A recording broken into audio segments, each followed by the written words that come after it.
What is up, guys? Haven't done one of these lives in like a while. I don't remember the last time I went live. I think it was literally New Year's actually when I went live. Um, yeah, I think the last time I went live was New Year's, so probably a month ago. What's up, Toron? So UFC 312 just passed by, and I mean, to say the least, I'm very disappointed in how everything turned out. And I mean, the prelims were good. I didn't really watch the prelims. I just heard of all the finishes that took place and all the wild fights, but that's usually how it is. You can't have both when it comes to the main card um, and the prelims. One or the other is going to be good. If the prelims are good, the main card will kind of suck. If the prelims suck, the main card will be a barn burner. And I mean, this main card literally only had one finish, and not many of these fights were very entertaining. Not even the main event, but I mean, that's Sean Strickland for you. He can even make a DDP fight boring. Although it wasn't boring watching Drickus beat the crap out of Strickland. That was pretty entertaining. Seeing Strickland get his nose broken. I mean, Drickus showed hella improvements in that fight. Like, he looked more technical than he's ever looked. And I mean, this is why I picked DDP to win. I may have been wrong on my finish prediction, but I wasn't wrong when I said that of the two, Drickus du Plessis is going to show more improvements. Whereas Sean, all he has is a jab and a teep and a straight cross. He's got nothing else. Like, the only thing he has to his boxing is his 1-2. That's it. Other than that, his shot selection is so basic and he's sloppy. He loops his shots when he throws anything other than a jab and a cross. Um, so on paper, even though stylistically Strickland is like probably one of the most annoying opponents or the most annoying style for Drickus to fight, it's kind of the easiest matchup or the least dangerous matchup because he doesn't have to really worry about any power coming back his way, any counters. He doesn't have to worry about any kicks. Like when he fought Israel Adesanya, there was so much more to worry about because Adesanya has a more dangerous, more varied shot selection than Strickland, and his shots are just more damaging than Sean Strickland. So I knew that Drickus du Plessis was going to come in upgraded and have the more decisive outcome this time. I thought he would get a finish, but I'm not surprised that he just battered him to a decision. I mean, he beat him 5-0, which is very impressive. I thought if this was to go to another decision, it would be like close again, but it wasn't. DDP dominated, and he didn't need the grappling. All right, let me read some of these comments. It's only two I actually enjoyed on 312. Well, I only enjoyed one fight. I didn't enjoy the other of the title fights, of the two title fights, and I think y'all know why I didn't enjoy it. Do you think the knee cut changed the fight? Tati got an easy takedown in round one, then started struggling after she cut her knee.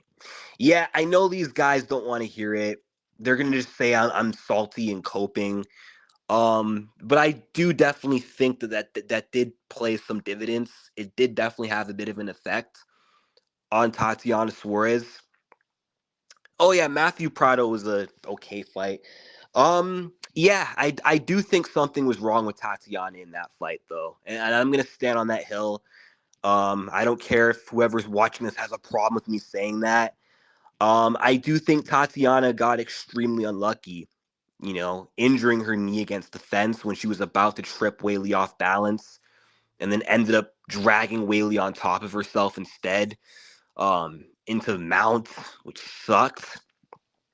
Yeah, I definitely think that had an effect on her because to wrestle, you got to use your knees, right?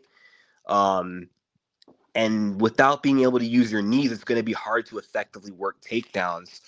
I think Tatiana should have went in this fight with knee pads, honestly. I think for her next fight, she should probably wear like knee wraps or something to protect her knees. Like what we saw Jamal Hill wear in his last fight, which he didn't need because he's not a wrestler. I think that's what Tatiana should wear to protect herself. And I mean, that fight was just so frustrating because it's like watching round one, I'm like, yes, this is perfect. Tatiana got an easy takedown. Zhang Weili can't get back to her feet. It's all Tatiana.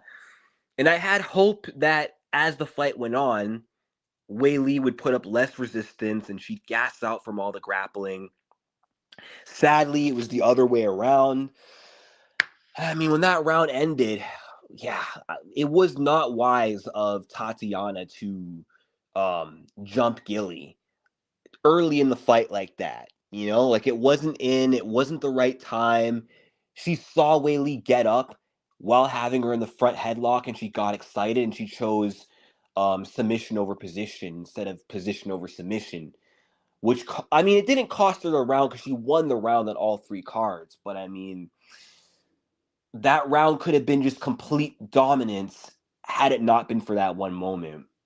And it almost feels like it set the tone for the rest of the fight because then going into round two or in between rounds, Tatiana in her corner seemed a little bit discouraged. She seemed a little bit shook because she felt Weili's strength, you know, being beneath her. And she's like, damn, this girl's stronger than I thought. I don't know what I'm going to do going forward in the rest of the fight. And I think panic maybe start to set in. And that's one thing I talked about in my Keys to Victory video. I think I mentioned that. Well, I mentioned on the side of Weili that she shouldn't panic, which she didn't. But I think panic and doubt might have set into Tatiana's mind, which caused an adrenaline dump, which caused her energy to drain. Because I don't think Tatiana has cardio issues. Tatiana has good cardio. She's went a hard 3 rounds before. You know, didn't gas out against Carla.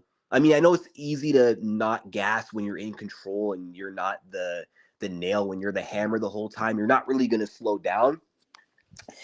But yeah, I do think the panic setting in, the doubt setting in, kind of led to her tank draining the way it did. And then yeah, it didn't help that she injured herself mid-fight. But I think it's also possible that Tatiana Suarez might have been injured going in. Something might have been wrong going in. If you guys want to get mad at me or argue with me on this statement, I don't care. Go ahead. I'm open to debate. Um, and I'm not saying that Weili can never beat the best version of Tatiana Suarez. I'm not saying that the best Tatiana beats the best Weili. I just think Tatiana could have done better than what she showed. I think she's way better than what she showed um last Saturday. And I think Tatiana at age 32 is way better than what she showed this weekend at age 34. Who knows? Maybe one more injury setback and another 2 years off after she already had activity and momentum in 2023. Maybe that slowed her down for this fight. And maybe that's why she didn't look the same as she did when she fought Montana De La Rosa and Jessica Andrade. Now, I get the quality of opponent, the caliber of opponent is different from Weili. But Tatiana herself looked so good in those last 2 fights she had before this fight.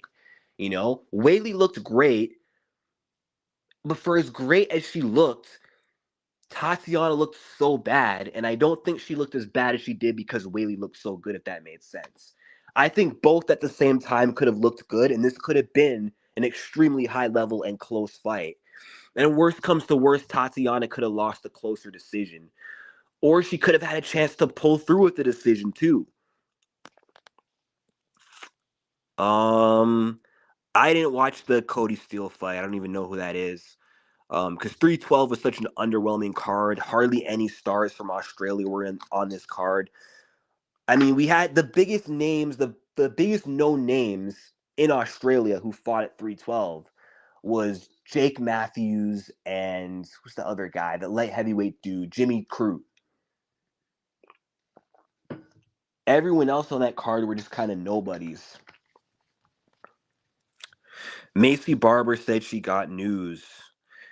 Well, I'm glad to hear it's been a long time coming, man. I've missed Macy Barber. She was supposed to fight Rose in July, pulled out of that, and I was like wondering when is she gonna fight again. So I guess I don't know. I think what am I trying to say? I think they should make Macy Barber versus, or they might make, since she has news already, it's probably Macy Barber versus Erin Blanchfield. I feel like that's like the most logical fight you can make at the moment is Macy Barber versus Erin Blanchfield. I'm just looking through these rankings right now. So Macy Barber's ranked number. Uh, oh, I was looking at the pound for pound rankings. My bad. Okay, Barber's ranked 4. Natalia's ranked. Okay, so I don't know if Barber on a win streak is going to go backwards now against Rose, who's coming off a loss. But she could go backwards by 1 step against Natalia Silva, which that would be a great fight. And I think a very good test for Silva.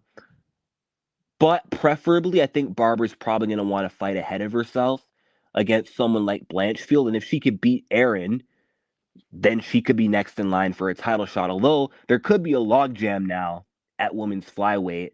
Um, because I mean, Manon is due a title shot, but now Weili's talking about moving up and fighting Valentina Shevchenko. And I mean, if Weili gets it first, is Manning gonna wait? Is she gonna take another fight? And if she takes another fight, she should definitely fight. I want to say Grasso, but Grasso's still recovering.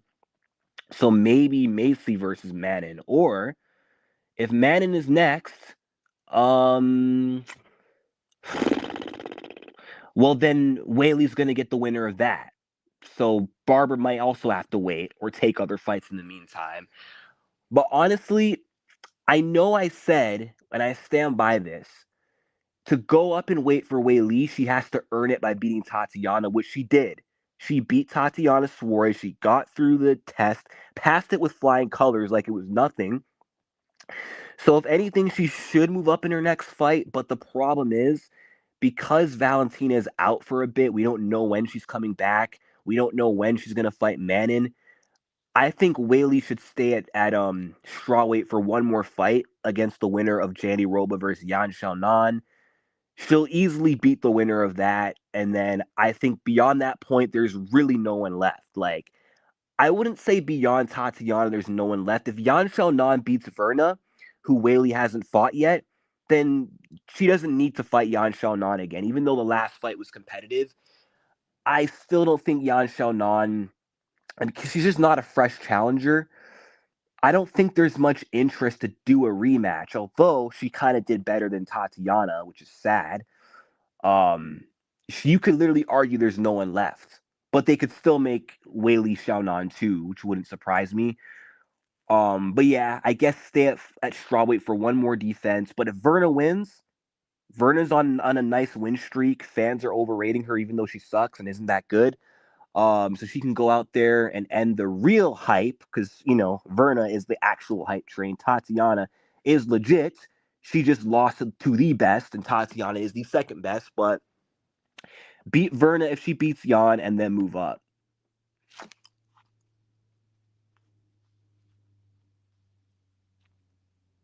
Jillian versus Marina, who you got? I'll probably say Jillian Robertson. She's got the grappling advantage, and she could probably, work her takedowns and maybe submit Marina Rodriguez or grind her to a decision. Yeah, we'll get to 313 soon in this live. Um, I want to see Aaron versus Natalia. That's also a good fight. That's also a good fight. I mean, if they make that fight, then they might be doing Aaron versus Rose. Macy versus Rose.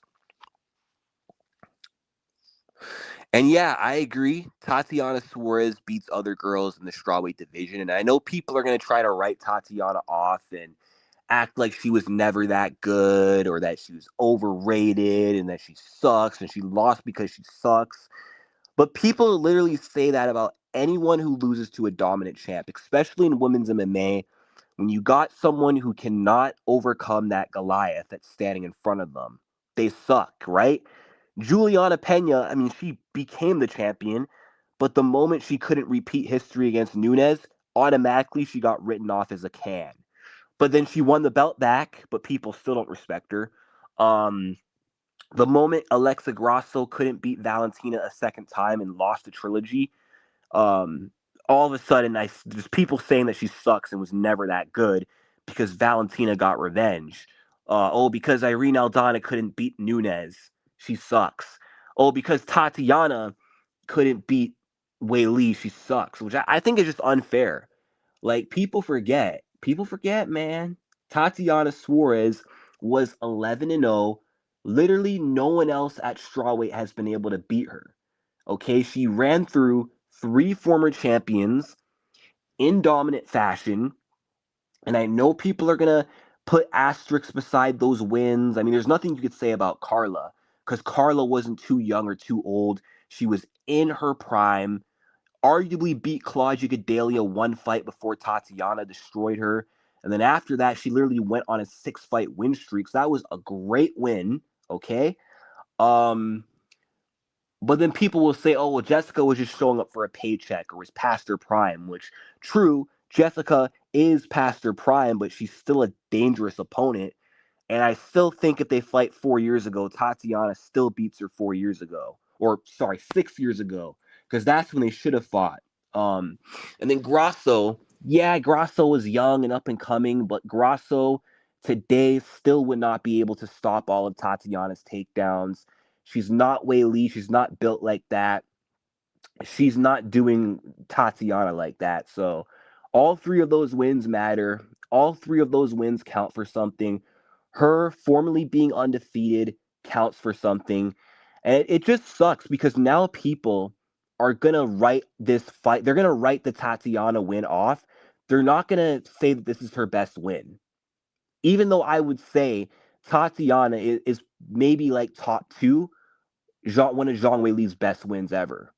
And I think this win definitely solidifies Zhang Weili as the greatest strawweight of all time. I really do. I really do. I'm giving her credit. I may be salty that she beat my girl and she did her dirty like that, but she won fair and square. She dominated the fight. She proved me wrong. I did not think that Weili would be able to completely manhandle Tatiana. And I didn't think she'd be able to out wrestle her. And I didn't think that her takedown defense would look as good as it did, you know? So to do that to Tatiana Suarez, something that no one else has been able to do, like it's impressive, but I do think that win should get respect as one of her best wins. But people are just going to say that, oh, she just beat up another bum, which is just, it's unfair and ridiculous to say. Because I don't see anyone else doing this to Tatiana Suarez. And even amongst the older generation of strawweight, where like Tatiana could have fought the original top 5, but didn't because of her injuries, like Weili was in the mix with Andrade and Joanna when she was top 5, and Rose when she was, in the division. And Tatiana was MIA, didn't get to fight Jessica when she was like the number 1 contender or the champion, never got to fight Joanna or Rose. But I do think that if Tatiana even back then could have fought Rose or Joanna, I think there's a great chance she beats them. Like, I don't think that Rose at the time is stopping the hype of Tatiana Suarez. Like I said, I don't think Jessica was doing it either. I think Joanna, with her volume and cardio and take down the fence and get up ability, might pose Tatiana some issues. But I could see Tatiana winning that one as well. I really could. I think Weili was able to win that fight because not only was she able to just defend takedowns and outstrike her, she was able to completely discourage Tatiana by beating her where she felt she had the advantage and dominating her in that area. And I think that may have been the best way you were ever going to beat Tatiana, is if you can actually take her in the wrestling.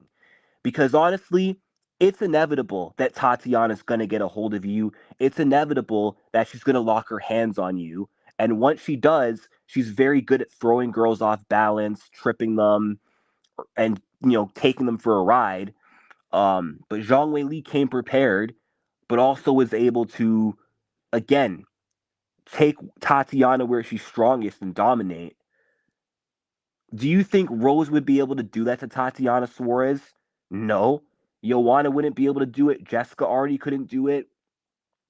And you know what? Back then, I don't think Weili would have done that either. But it just shows how much Zhang Weili has evolved over the years. Like, she's came such a long way with her wrestling. Let me read these comments. Weili versus Valentina is going to be a banger, and that I agree with. I think that's going to be a very close fight. I think that's going to be a very close fight. And honestly, I think Weili has a better chance than I initially thought. Before, I completely wrote her off like she's got no chance against Shevchenko. She could win that. She could win that. She's got the physicality to go up against Valentina. I think at flyweight she's going to be stronger. She's going to have that smaller woman's skill. And compared to the other strawweights who Val's beaten, like Joanna, who was mentally defeated going into that fight, and Jessica Andrade, um, Weili's better than both of them. She's got a more complete skill set than both Andrade and Joanna Jędrzejczyk. I think the striking is one-sided. I think Valentina, because she's technical and faster and has really good defense, I think she'll be in complete control of the stand-up. It's not going to be like with Tatiana, who can't strike to save her life, other than a few kicks. But I think whenever it comes down to the grappling exchanges, I think Weili might actually be able to take her. And the fact that she was able to defend 14 of 15 of Tatiana's takedown attempts shows me she might do better than Grasso going up against Valentina's offensive grappling. She might be able to defend takedown. She might do better at getting back to her feet. She might be able to take down Valentina a bunch of times. And I remember I actually had an initial breakdown of this fight in 2023 where I did say, I think I said Weili would have initial success, but she would gas out from all the grappling and not really being able to fully control Valentina. I said it would be like the Rose fight, but man, Weili's cardio and grappling cardio looked so good in that last fight. I think it would be a close decision that would come down to the significant strikes and the damage that Valentina is able to get off. I think the damage and the striking count is what will win Val the fight, because I don't think Weili is going to do much damage on the feet, but I think she's going to pose a lot of issues with the grappling like Tyler Santos was able to do. So I'm going to say Valentina wins that fight 48-47, close decision. I don't think she finishes Zhang Weili. But I will not be surprised if Weili manages to pull that off. I'm not doubting her again. I mean, I never doubted her. The times I picked against her, when I picked Rose both times and Tatiana, I was worried about my picks. I knew there was a chance she could beat Rose both times. I knew there was a chance that she could beat Tatiana, and she did it. So I'm not confidently saying that Valentina wins, but I think if anyone has the skill set to neutralize Weili, it's Shevchenko, but it's definitely not for certain. Would you rather see Valentina versus Weili or Manon versus Val? I really do want to see Weili versus Valentina. And I would like to see that fight right now, but at the same time, I also want to see the right thing happen. Like, this isn't like, with Tatiana, where I'm a huge fan of hers, so I was like heavily advocating for Tatiana to get the next shot. With this one, out of respect for Manon and the fact that she's earned it, I do want to see her get her title shot. Even though the fight with Weili and Valentina looks really appealing, and now seems like the time to make that fight, I really want to see Manon Fiorot get her shot first, and I want to see Valentina at least get a defense over one of these current top contenders in the division before moving forward to fighting someone from another weight class. I think it would only be fair for Manon. Tatiana got her justice. She got her title shot as the number one contender. Now, as Manon being the number one contender, I think it's her turn to get her title shot. And I think there will be more hype going into Zhang versus Valentina if Valentina goes out there and mops the floor with Manon the way Zhang Weili mopped the floor with Tatiana. I think this fight's going to be bigger than ever. So the time might not be now, and we just got to be patient. But I do think the fight, it could happen eventually, and I hope it does. Like, I am more interested in that fight than I was in 2019. Like, do you remember in 2019 when Weili Zhang never defended her belt and she was already calling out Valentina and people laughed at her. Even I myself didn't think she stood a chance. Even going into the first Rose fight when she was looking past Rose talking about Val, I'm like, man, shut up. You ain't beating Valentina. After this last performance and seeing how good her wrestling looked, not just offensively but defensively, I feel like I got to see that fight. And plus, compared to 2019 and now in 2025, Zhang Weili has now defended her belt 4 times. And she's been champion for 6 years now. So she's beyond earned that right to move up.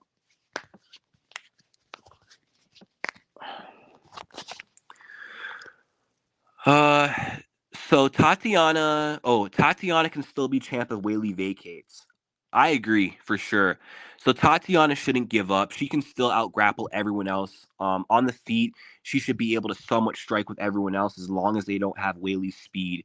Only Jan is as fast. Lemos has power but isn't quite as fast. Yeah, and it's a damn shame that Weili versus Lemos didn't happen. Like I remember when that fight got booked, I'm like, they should just give Tatiana a title shot, but I do wish Tatiana made it to UFC 298. Like I would have loved to have seen Tatiana go out there, take care of another contender, and she would have smoked Lemos, and then I think fans would have probably had more respect for Tatiana going into her next fight against Weili, and I think fans would actually think her title shot is earned. And yeah, I don't think Lemos has anything for Tatiana Suarez. Like, she has no takedown defense. She's easy to put on her back. I mean, she's got dangerous Brazilian jiu-jitsu. Her chokes are good, but she's not submitting Tatiana Suarez. And I don't think she's knocking her out either because I don't think Tatiana is going to be dumb enough to get in a slugfest with Amanda Lemos. And I don't think Lemos is going to be able to shut down the wrestling of Tatiana, nor beat her at the wrestling like Weili did. So that's easy work. And I saw a comment yesterday saying that Yan Xiaonan would smoke Tatiana, which I think is stupid. That take is as dumb as fuck. There's no way Yan Xiaonan wins that fight. I don't care. People are gonna look at this fight now and act like anyone beats Tatiana Suarez, which is it's stupid. Yan Xiaonan does not have Weili's strength. She doesn't have her well-roundedness. She doesn't have her wrestling. And Yan Xiaonan, I think, is always going to struggle with takedown defense her entire career. For as good as her striking is, she's kind of like Jermaine Duranamy in that way. She's got amazing striking, but her defensive wrestling is an area that's always going to hurt her.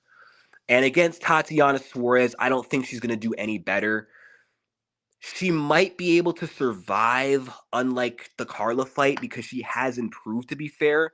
But I don't think she's improved to the point where she can beat the best wrestlers of the division. I just don't think so. So I think Tatiana makes light work of her.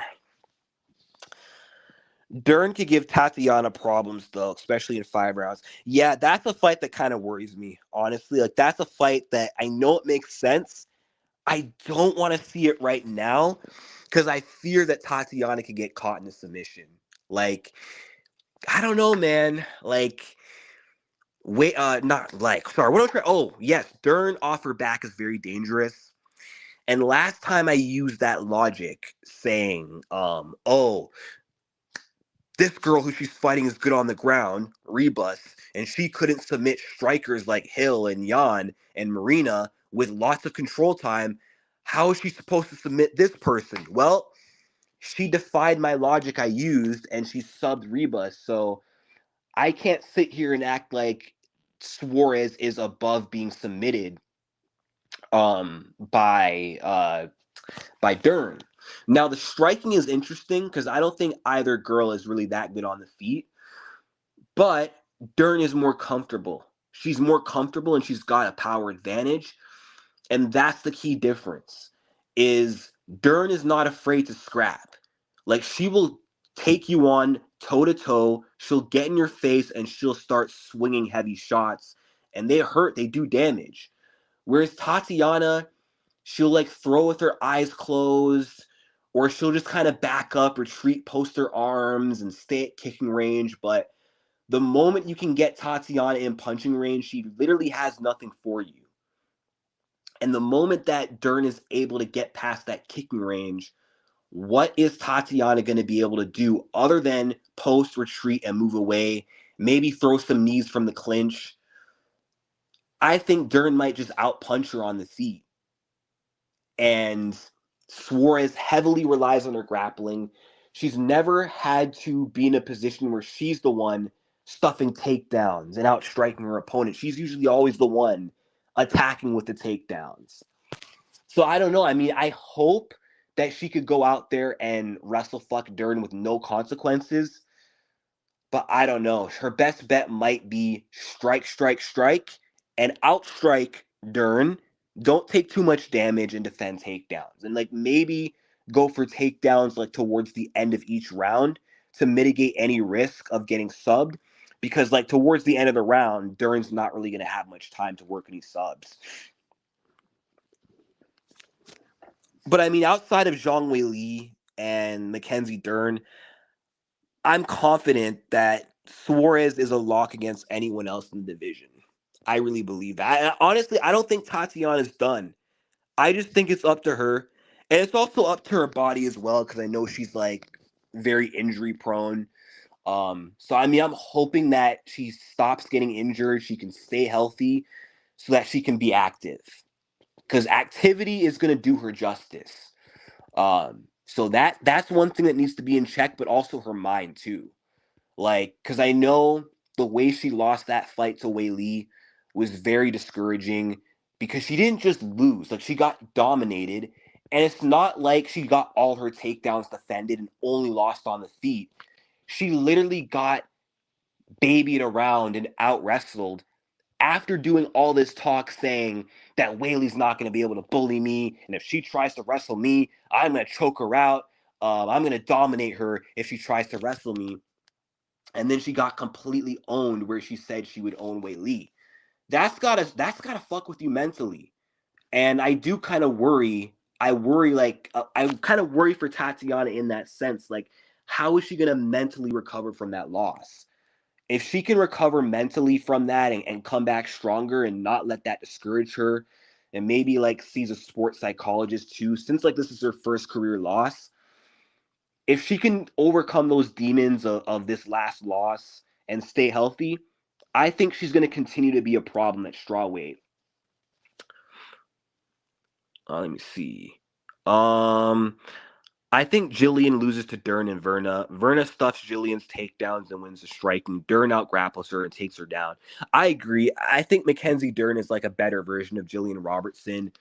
And yeah, I think Verna Janiroba would beat up Jillian as well. I mean, Verna, wasn't she able to defend takedowns from Dern? But the problem was she kind of got pieced up on the feet. Like, I don't remember much of that fight because it was so long ago. Okay, you're asking me. Well, I already gave my thoughts because I responded to the other comments. So there's your answer. I think Jillian would lose to Dern and would lose to Verna. Get out grappled by Dern and probably outstruck too. I feel like Dern is like more scrappy than she's more scrappy than Suarez, as I mentioned earlier, but she's definitely more scrappy than Jillian Robertson and better than her on the ground. And then Verna, same thing. Um, yeah, me too. I worry about her mental state as well because this loss, yeah, you said it destroyed her spiritually. It could have. And this sport is mental just as well as it is physical. And I know physically Tatiana struggles with her health. And now having to battle the demons of physical health and mental health, that's going to be interesting. But if anyone can overcome this, it's Tatiana Suarez. She's been through worse in life. Like, honestly, this isn't the worst thing she had to go through. You know, she literally faced cancer, which she could have lost her life. Like, Tatiana Suarez could literally be dead right now because most people don't beat cancer. I know a lot of people in my life who had cancer and never came out on the other side, never came out on top, and aren't here today. So Tatiana is very fucking fortunate to still be alive. So that in itself is a huge achievement. and she got her dreams of making it to the Olympics crushed, but now she's a UFC fighter. She got her knee shattered in multiple different places, but yet she's still here. She's still on her feet, and she's still competing. So I do think that she's gonna, if this loss is really gonna hurt Tatiana, but I think it's also gonna make her stronger as well. I believe in her. Yeah, exactly. Her first L ever, and she had a lot of confidence. I mean, as she should be. Tatiana should have been confident going in. Like, a lot of people were saying that she was arrogant or overconfident, which I don't agree in. She was not arrogant. She was respectful. And I wouldn't even say she was overconfident. She just believed in her own ability. She knows how dominant she is in the wrestling. And she's seen Weili look vulnerable in that area against Rose. She's seen Yan Xiaonan take her down. So of course that's going to raise her confidence. Weili has never shown that level of takedown defense ever. So that tricked me into thinking, okay, Tatiana is going to be able to go out there, do her thing with the wrestling. And I think that definitely gave Tatiana some false confidence. And unfortunately, vice versa happened. You had Tatiana saying that I want her to feel like she's never felt this level of strength and dominance before, but sadly, Tatiana was on the receiving end of that feeling. Um, she was taken aback by this result. A lot of people were saying she would dominate everyone in the gym and would be out grappling decent male fighters. Yeah, but Zhang Weili also dominates and out grapples male fighters. So she's basically fighting one of these dude-like women.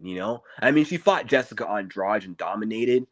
But Weili is obviously stronger than Jessica, which I originally did not believe that, but yeah, I think Weili is definitely stronger than Jessica Andrade by a lot. By far, she's way stronger.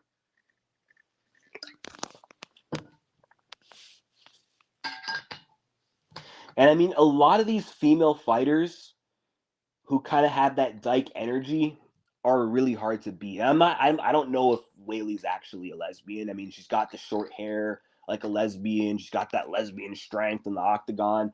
But a lot of fighters like that are difficult to beat. I mean, look at Amanda Nunes. I'm just saying. Let's see. Fatima Klein could be a threat to the top 15 at 115. Is that Aaron Blanchfield's girlfriend? Tatiana has been wrestling since she was 3 years old. I know. And that's the thing, too. Like, I really thought her wrestling experience would really carry her through this fight.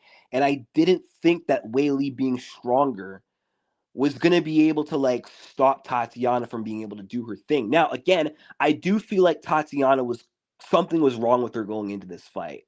I do feel like she looked off, and I do think it didn't help that she scraped her knee against the cage. But then I also think the way the first round ended kind of set the tone for the rest of the fight, because her jumping Gilly and ending up on bottom and ending up beneath Weili and feeling that strength was the worst possible thing that could happen to Tatiana. And I know you're probably thinking, well, she went on to do the same thing for the rest of the fight, end up on top position, and completely dominate. But it wasn't good for Tatiana's confidence going into the following round with a seed of doubt and a bit of panic. Like, she already looked defeated in her corner, like, wow, I've never felt this level of strength. Like, she was clearly shook. And that was the last thing she needed for her mental state, because then that affected her gas tank, I believe. I think that gave her an adrenaline dump, and that probably weakened her too. She probably went from being filled with adrenaline to cortisol, and cortisol weakens the human body. Trust me, I know. So that probably decreased her strength, and the panic decreased her cardio. And I think that if she didn't jump guillotine and didn't end up on bottom, sorry, and let's say Weili just got up, and then Tatiana just went on to skate around the outside and just kind of left the grappling alone, and avoided damage on the feet for the rest of round one, and then that's how round one ended. I'm not saying that Tatiana wins the fight. That's not what I'm insinuating. Like, Weili, it was her night. Um, that was the best Weili we've ever seen, and I don't think many people are beating that version of Weili. But I do think that Tatiana could have maybe fought a better fight. I really think so. I think she could have fought a better fight, and I think the fight could have been a lot more competitive than what it turned out to be.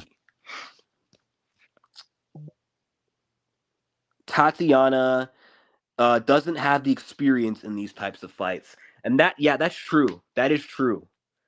And it kind of sucks because she could have had that experience, if not for these injuries and like the 4-year layoff. Tatiana Suarez could literally, she could literally have more than 12 career fights. She could have by now had multiple 5-round fights.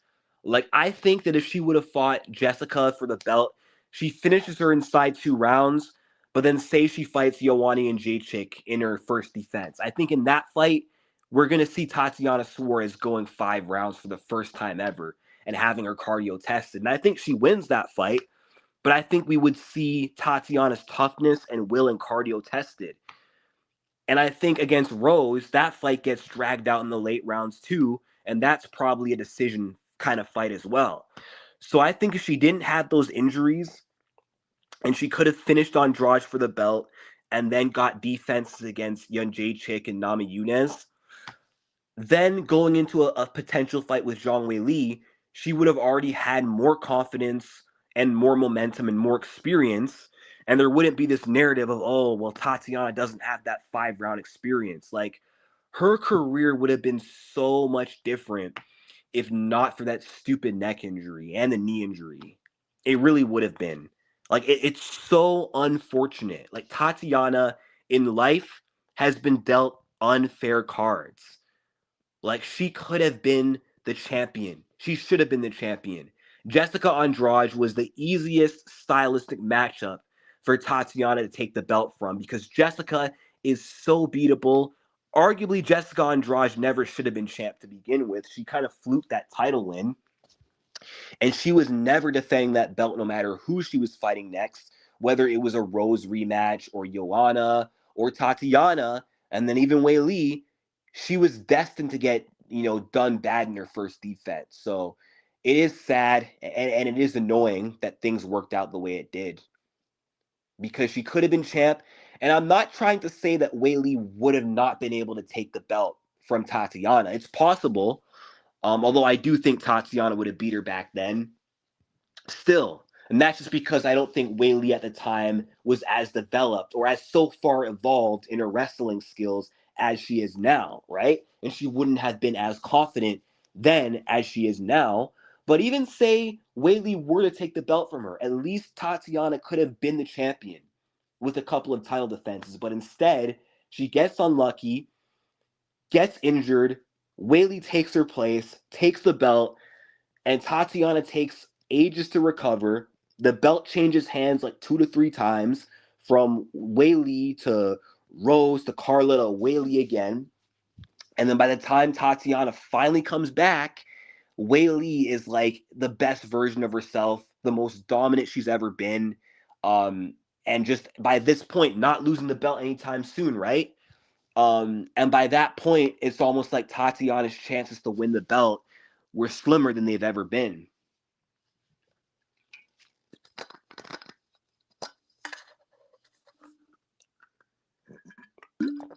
Weili had to get destroyed and then lose again to get where she is now. Weili 1.0 loses to Tatiana easily. Weili was reckless as can be. Yeah, and her takedown defense wasn't that good. Her takedown defense wasn't that good. Her overall wrestling skills weren't that good.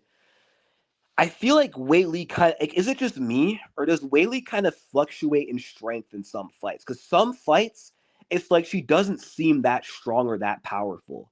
Like when she fought Tisha, she didn't seem like this crazy physical specimen. Even when she fought Taylor, she didn't seem that strong, or as dangerous. But then when she's in China, probably could have been juiced up in China. She absolutely bludgeons Jessica Aguilar. And then in China, probably on them supplements, smash Jessica to oblivion inside 40 seconds.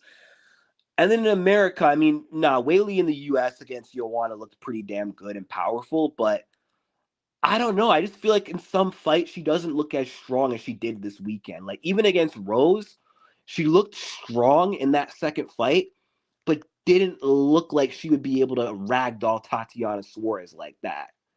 And even Weili from the first Rose fight, I think, gets out wrestled by Tatiana Suarez. I think the Weili from the Carla fight and the second Joanna fight and the fight with Lemos, I think those versions of Weili are kind of similar to the Weili we saw at UFC 312. But UFC 300 Zhang, Tatiana might have better odds, and it sucks they didn't fight at UFC 300.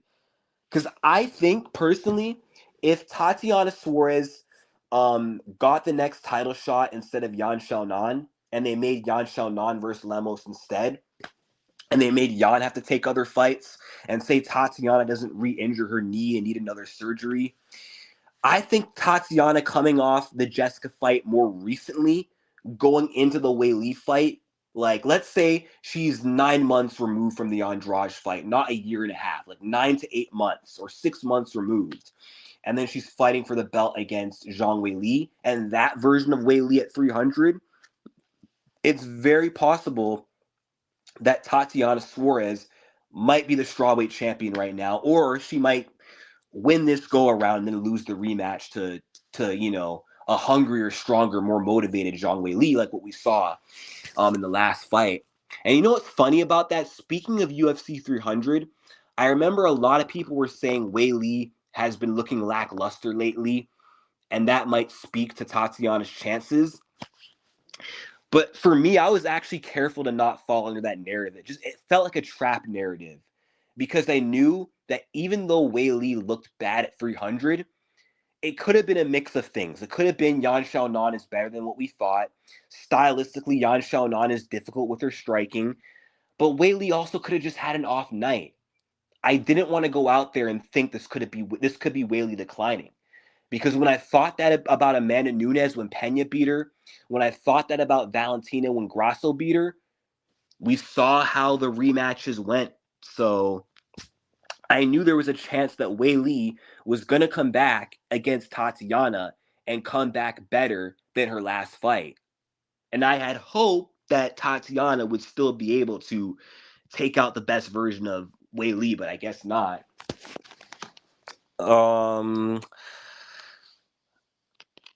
Let's see.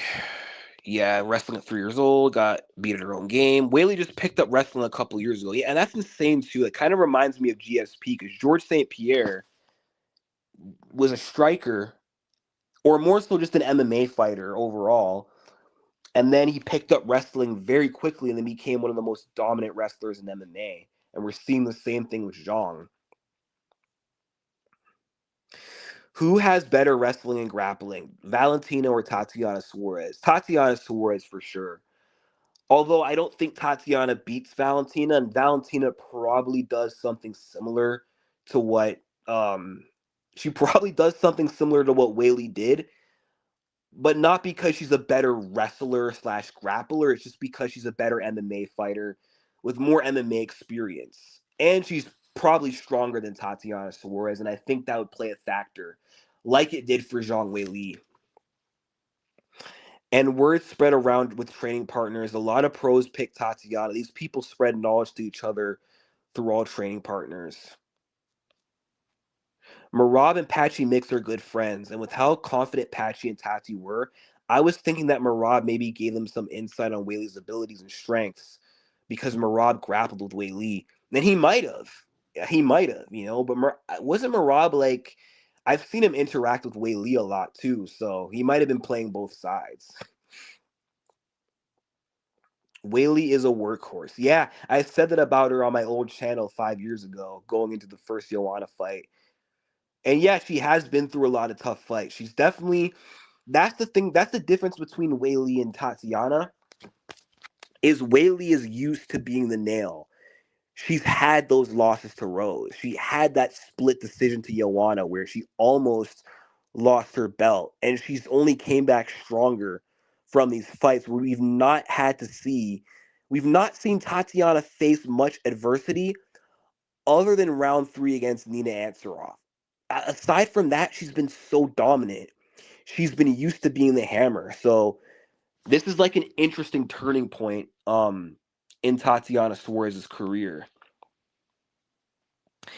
There's a clip on Izzy's channel of Merab telling Izzy during the final round of their fight that Weili was as strong as a man, but you would think that would have been told Patchy.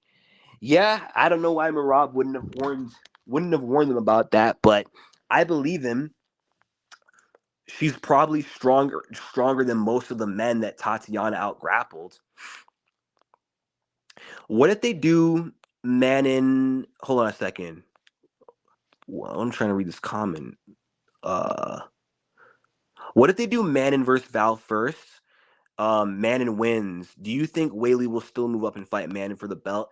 I think so. I mean, it won't be as big of a fight as the Valentina fight, so maybe there will be like less of a desire, or she might not have the same urge. But I mean, she said she wanted the winner of Grasso Shevchenko. So if Shevchenko would have lost the third fight, I think Weili would have fought someone other than Val, which was Grasso. And she wanted to fight Alexa when she was the champ at UFC 300. And looking back, yeah, Weili would have wrestle fucked Grasso to a decision and been champ. So I mean, if Manon does win, I do think that she'll want to fight Manon Fiorot, because I do think at the end of the day, even though Valentina is her dream fight, I think the ultimate goal is becoming the second women's MMA fighter to become a 2-division champ after Amanda Nunes. I mean, after all, Weili is a mini Amanda Nunes. I've been saying this for a long time. I did think Andrade had more physical strength than Weili. Me too.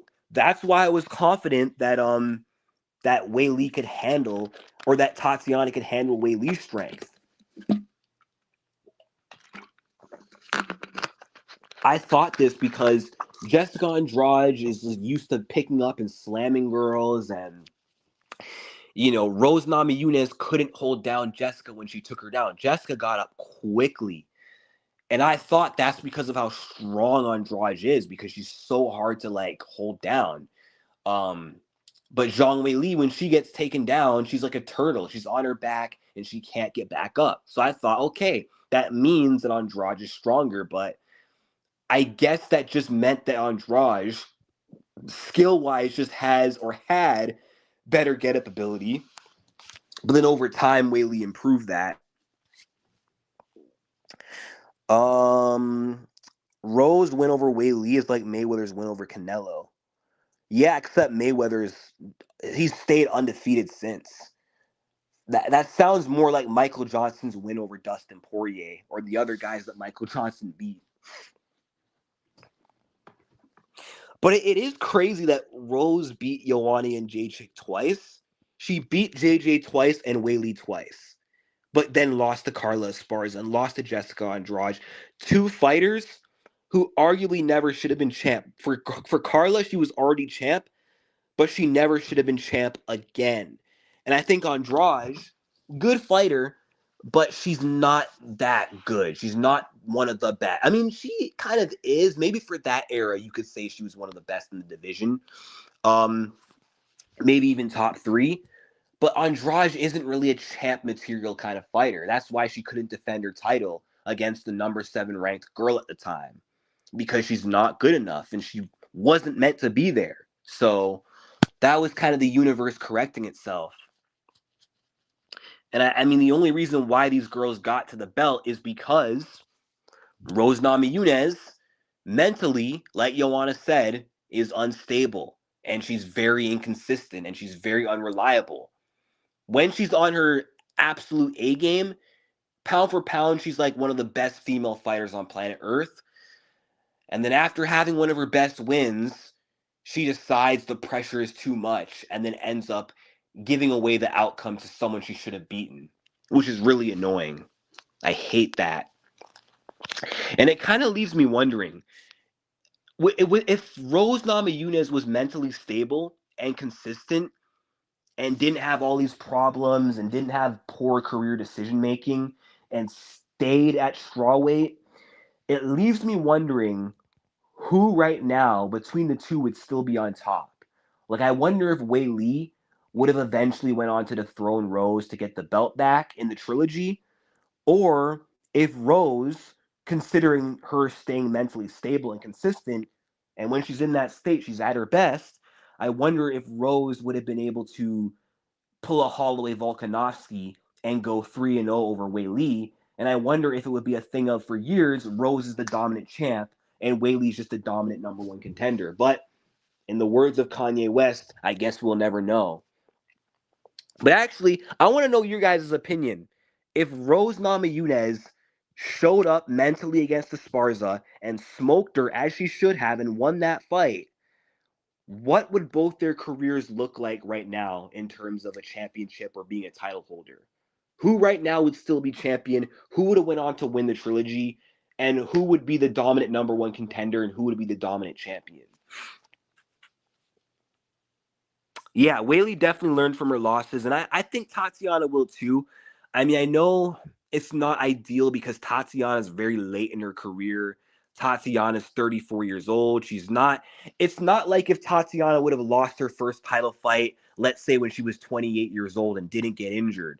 And let's say she fought for the belt back then and lost. You could say, well, she's young, she'll be back, but now she's old. I mean, some of these women's MMA fighters do have longevity, but still, I mean, she's 34. The clock is ticking. She's had a lot of injuries. So I don't know how many years Tatiana Suarez has left in her prime. And she didn't look as good this past weekend as she did in 2023, which kind of scares me. Like, I don't know if we're ever going to see Tatiana look as good as she did before. I mean, she could, but what if she doesn't, right? So it kind of felt like now or never for Tatiana Suarez to get the belt. But even if she never becomes champion, I just hope that she can still get some wins under her belt. I'll be disappointed if she never goes on to become a world champion, but as long as this isn't the beginning of the end for Tatiana and she bounces back and is able to get some wins under her belt, then I'm okay. And you know what? Tatiana has talked about wanting to, go back and forth between flyweight and strawweight, but the UFC forced her to choose a weight class. I think that's BS. I mean, they let Andrade go up and down. I think they should allow the same thing for Tatiana. Maybe Tatiana should try her chances at flyweight, especially if Zhang Weili doesn't get the flyweight title and Weili retires within a couple of years.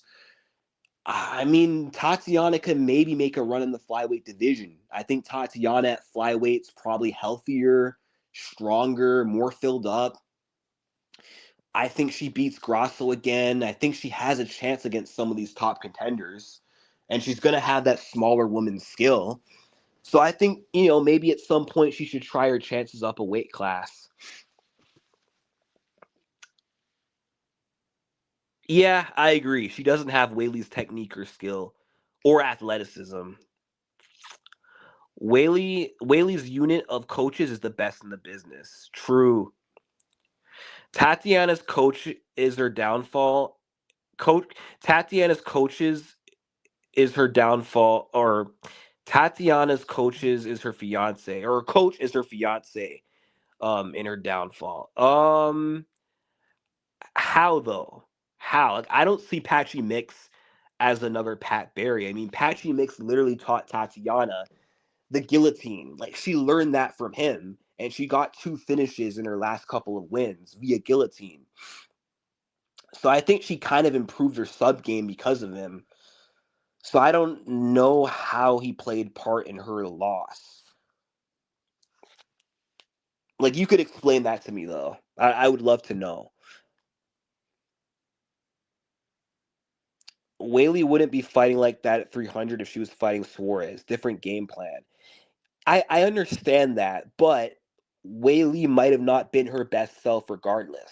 You know what I'm saying? Like, Amanda Nunes is better than Juliana Pena. Dominated her when she showed up at her best.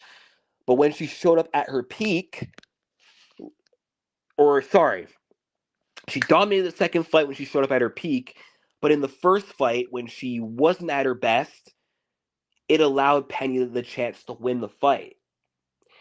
And let's say Juliana Pena didn't get a title shot at UFC 269, and Amanda Nunes beats somebody else at 269 but doesn't look that good, I mean, it could be fair for someone who might have had Pena beating Nunes. It could have been fair for them to say, well, if Pena would have fought Nunes at 269, she might have beat that version of Nunes. And, it's not hypothetical because we saw what happened when Pena fought the worst version of Nunes. So I'm saying that it's possible that Weili would have fought the worst version Tatiana would have fought the worst version of Zhang Weili. And even if not, I think we would have still seen a better Tatiana because she wouldn't have been coming off a long layoff. She would have been coming off her win over Jessica, which would have been like 7 months prior to 300. And I do definitely think the year and a half off probably impacted her performance.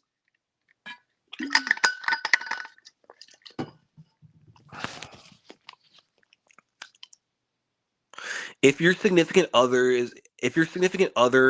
as is part of your coaches, it has history of not doing good. It's like surrounding yourself with yes mans. So it's kind of like how Thiago Santos went soft when Yana Kunitskaya became his coach. Although he was bound to go soft because his knee, he's old and his knee got destroyed against John Jones. That's why he wasn't the same. But yeah, I mean, I kind of see what you're saying. Didn't Weili change teams? I don't know. Did she? Manon is just huge and built. Yeah, Manon Furo is a tank. She's a big girl. But we do have to remember that Andrade is more planted when she strikes, while Weili is way lighter on her feet. Which does suck away striking power. That is true. That is very true. If Weili moves up to 125, good for strawweight. Then strawweight is going to get interesting because I think then the 115 belt will change hands repeatedly. And I think Tatiana Suarez is going to grab that belt. She's going to be the champion if Weili's out of the picture. Weili has a core unit of coaches. Is he okay? Your writing is kind of confusing me. Weili is the prime example of what the right coaches in your corner will be able to develop yourself better. I wonder what happened with Tatiana and her old coach. Do you guys remember Batiste? That bald dude with the beard, that kind of brown guy, that light brown guy. Tatiana unfollowed him on Instagram.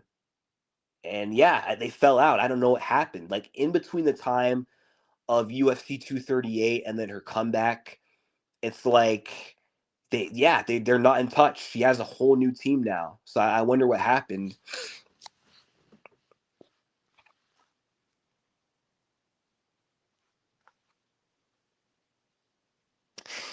For real, Claudia also said that Andrade's strength is similar to that of a 125 male, not woman, but the men. She flat out said it wasn't fair that Andrade was in the 115-pound division. Yeah, no, I kind of agree, but you know what? Andrade doesn't seem that strong anymore. I don't know if it's just me, or maybe girls just kind of figured out how to deal with her strength, maybe that's it. Maybe girls just got better and they figured out how to deal with the high crotch, but Jessica's strength did not help her at all against Tatiana Suarez. Tatiana didn't have a problem with her strength. Rose didn't have a problem with her strength in the second fight. I mean, Jessica's strength kind of does still help her, but not as much, it seems. Does this Rose today beat today's Weili? Not at all. I think Weili would dominate Rose right now. Because I don't think Rose is in her prime anymore, and Weili is.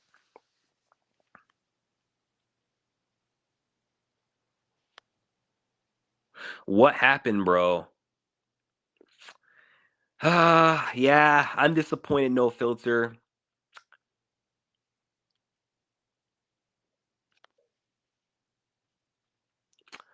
All I can say is Tatiana got her ass handed to her, and we were dead wrong.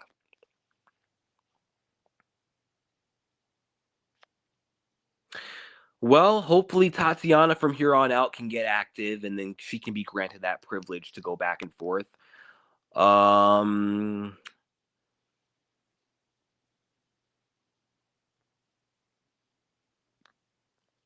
Hold on. Somebody needs to bridge the gap with her striking. Yeah, but I don't think that's possible though. I don't think that's possible. She's so late into her career and she's 35 years old. I don't think that she's ever going to get good at striking, which sucks.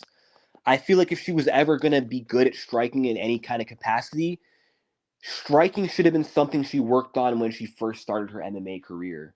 Um, and there are just some weaknesses or some gaps in certain fighters' games that just can't be filled. Like some fighters who struggle with takedown defense will always struggle with takedown defense or will always have a weakness against wrestlers no matter how hard they work to fill in that gap. You know, like Grasso probably will never have good takedown defense no matter what, which sucks. Um, and yeah, I don't think that Tatiana is going to be able to sharpen up her striking. I don't think it's going to happen, which is unfortunate. Like if Tatiana had decent striking and if she had power as well, I mean her coaches say she hits hard, but we've not really seen it. If she had any kind of power or knew how to utilize a jab, and also if Tatiana was comfortable getting hit and getting dirty and was actually scrappy and wasn't just good with her kicking game, it could have maybe helped her against Weili in terms of being able to set up her takedowns with strikes. But because Tatiana, her game is so predictable, all her game was walk forward with sloppy entries and try to grab Weili, and all Weili had to do was just push her off, move out of the way, or when she so pleased, take her down. Oh, I'll be right back. One sec.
All right, I'm back. I just had to take a piss. And yeah, Dern does watch Jillian. Let me see. I'm just saying it's a bit hard for wrestlers to develop good striking because they rely on their wrestling. Yep, that's my thoughts. That's my thoughts. I feel like, again, like I said, there are just certain aspects, there are certain weaknesses that certain athletes or fighters have that it's going to be really, really hard for them to fix. And it's something that if they want to get good at it, they have to work on it right when their career starts. Now, I'm not saying that applies to everybody. Every athlete is different. Some fighters late into their career can develop good takedown defense, or some wrestlers late into their career can develop good striking. Khabib developed his striking as his career went on. Islam developed his striking, but yeah, I fail to see Tatiana being able to get to that level, you know? Like her kicks are really good, but yeah, I think Tatiana really needs to sharpen up her boxing weakness. She needs to work on her boxing weakness, and she needs to learn to get comfortable in the pocket. And also, when she has her opponents in the clinch, she needs to be more active. She can't just hold on to. Like when she had Weili against the cage, she should have chipped away, throwing punches to the body, knees to the body, foot stomps. I think that's what she should have done. I think that could have actually helped her a lot. Just staying active in the clinch. Don't just hold on, you know?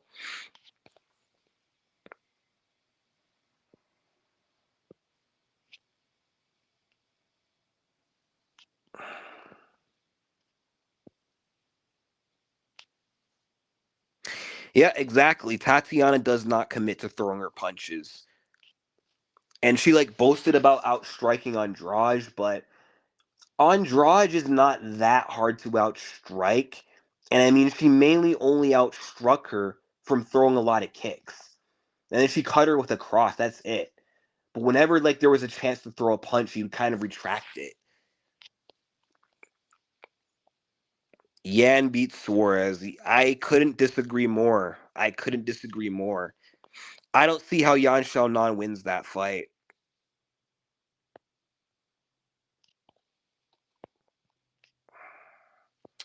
I think that's an easy fight for Tatiana Suarez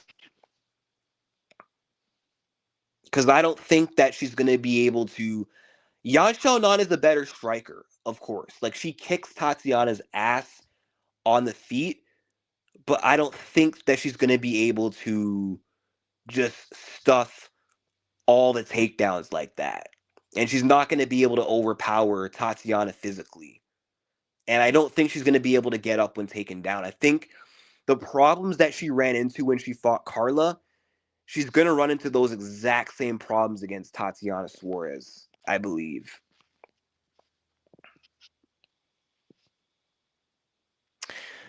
Um, man, I want to say Yan Xiaonan because I don't like Verna.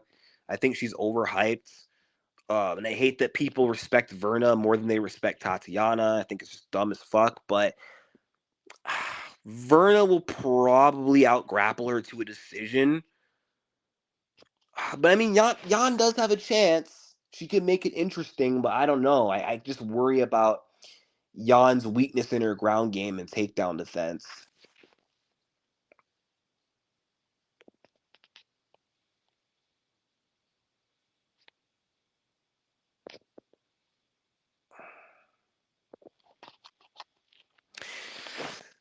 Yeah, she was daring her to engage in the wrestling, and so was I. I was like, okay, good. Try to take her down. You'll end up on your back. And I mean, in the first round, didn't she try to go for a head and arm throw against Tatiana? And then that's when Tatiana took her down. And the moment I saw it, I'm like, yes, this is perfect. She paid for her mistake. She got taken down. She's being kept down. This is all Tatiana Suarez.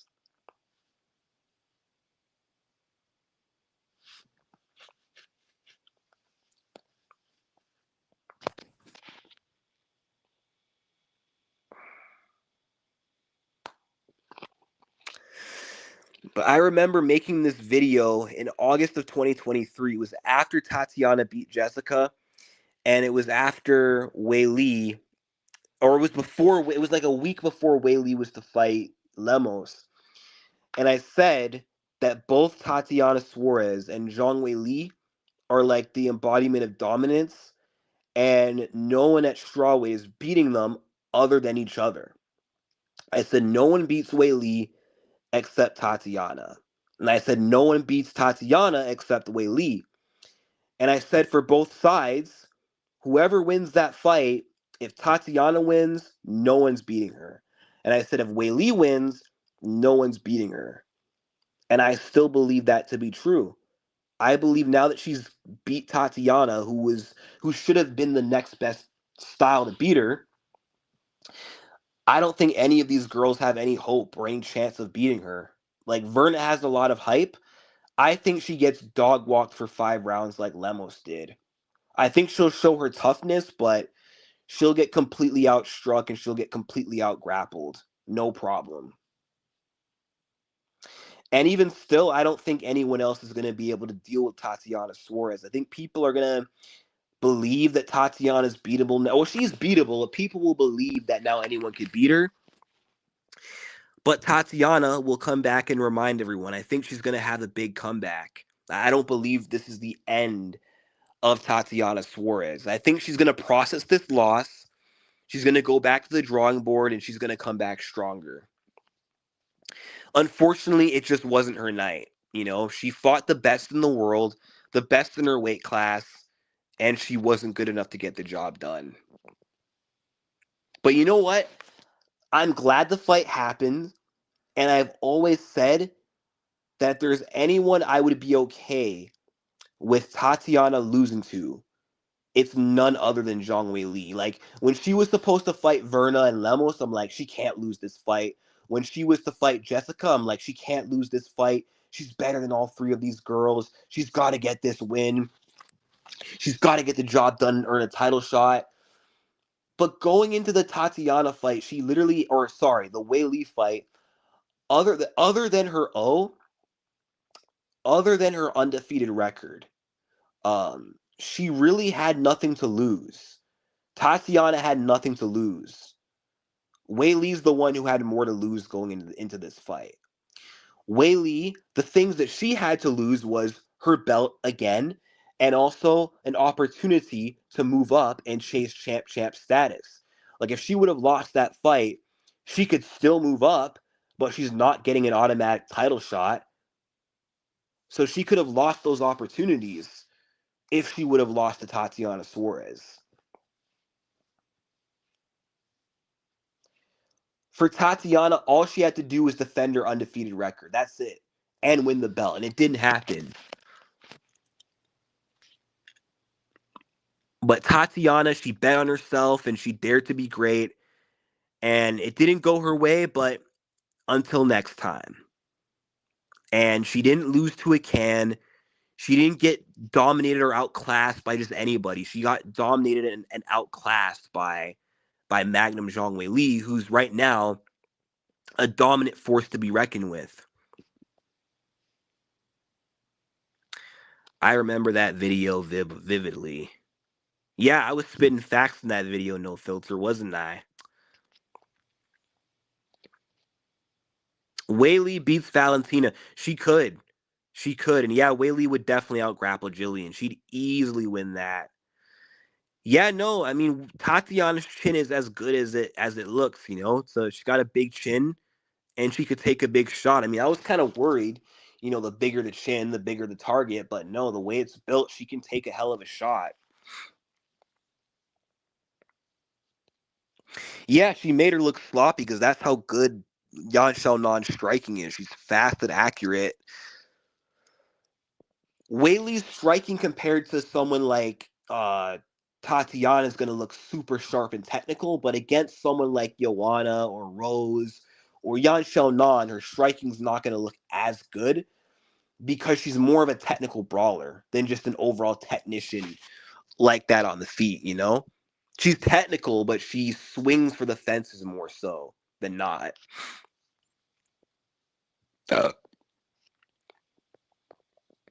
Robertson would still get bullied, though.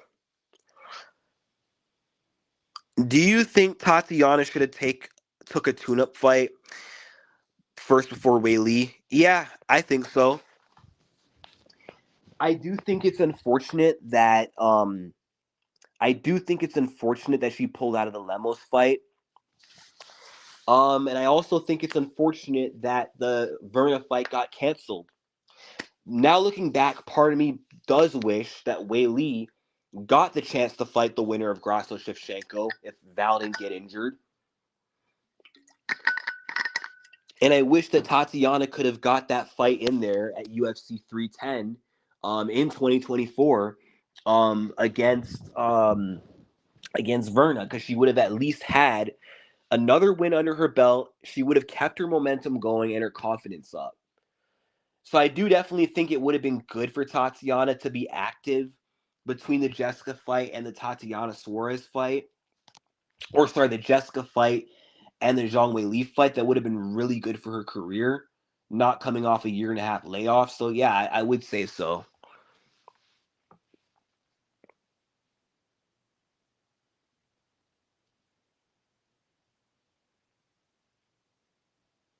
Nah, but Weili versus Valentina is going to be a good ass fight, though. I cannot wait for that fight.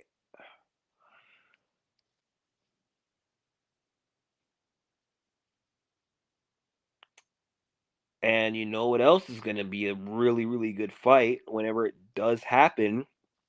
Because the man in the main event this weekend, Dricus du Plessis, we saw what he did to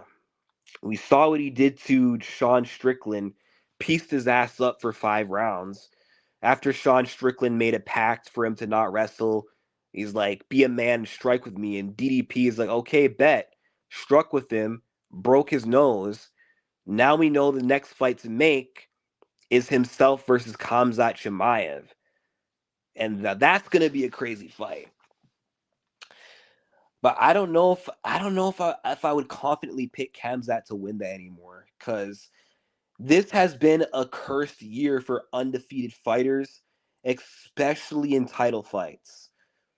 Especially for undefeated challengers. Like Tatiana lost her O to the champion, Umar lost his O to the champion. And I don't know, man. I think DDP might be a very difficult matchup for Khamzat, because he's very tough and he's well rounded. Like, I do think that Khamzat Chimaev can easily get him down and work his ground game, but can he finish him is the question. Can he finish him early? Dricus du Plessis has a very solid ground game. Is he going to be able to submit him? He couldn't sub Usman in the first round, and Usman's ground game is nowhere near as good as Dricus's. And we've seen that whenever someone can weather the early storm against Khamzat Chimaev, he fades as the fight goes on. And the moment he shows any sign of slowing down against Dricus, he might be cooked. And Dricus might win that fight by decision. He could TKO du Plessis, but Khamzat's got a chin on him, though. It's very tough. He might be able to survive, but he might just get beat up every round outside of the first round if he doesn't get an early finish. So it's kind of a 50-50 fight, but I'm not too confident in Khamzat's chances anymore, given the bad luck of the undefeated fighters this year and knowing how much DDP is improving. If Sean Strickland would have won, I would be so much more confident that Khamzat takes him out easily. But I would have loved to have seen Khamzat break Strickland's jaw, because Strickland was like running his mouth about him.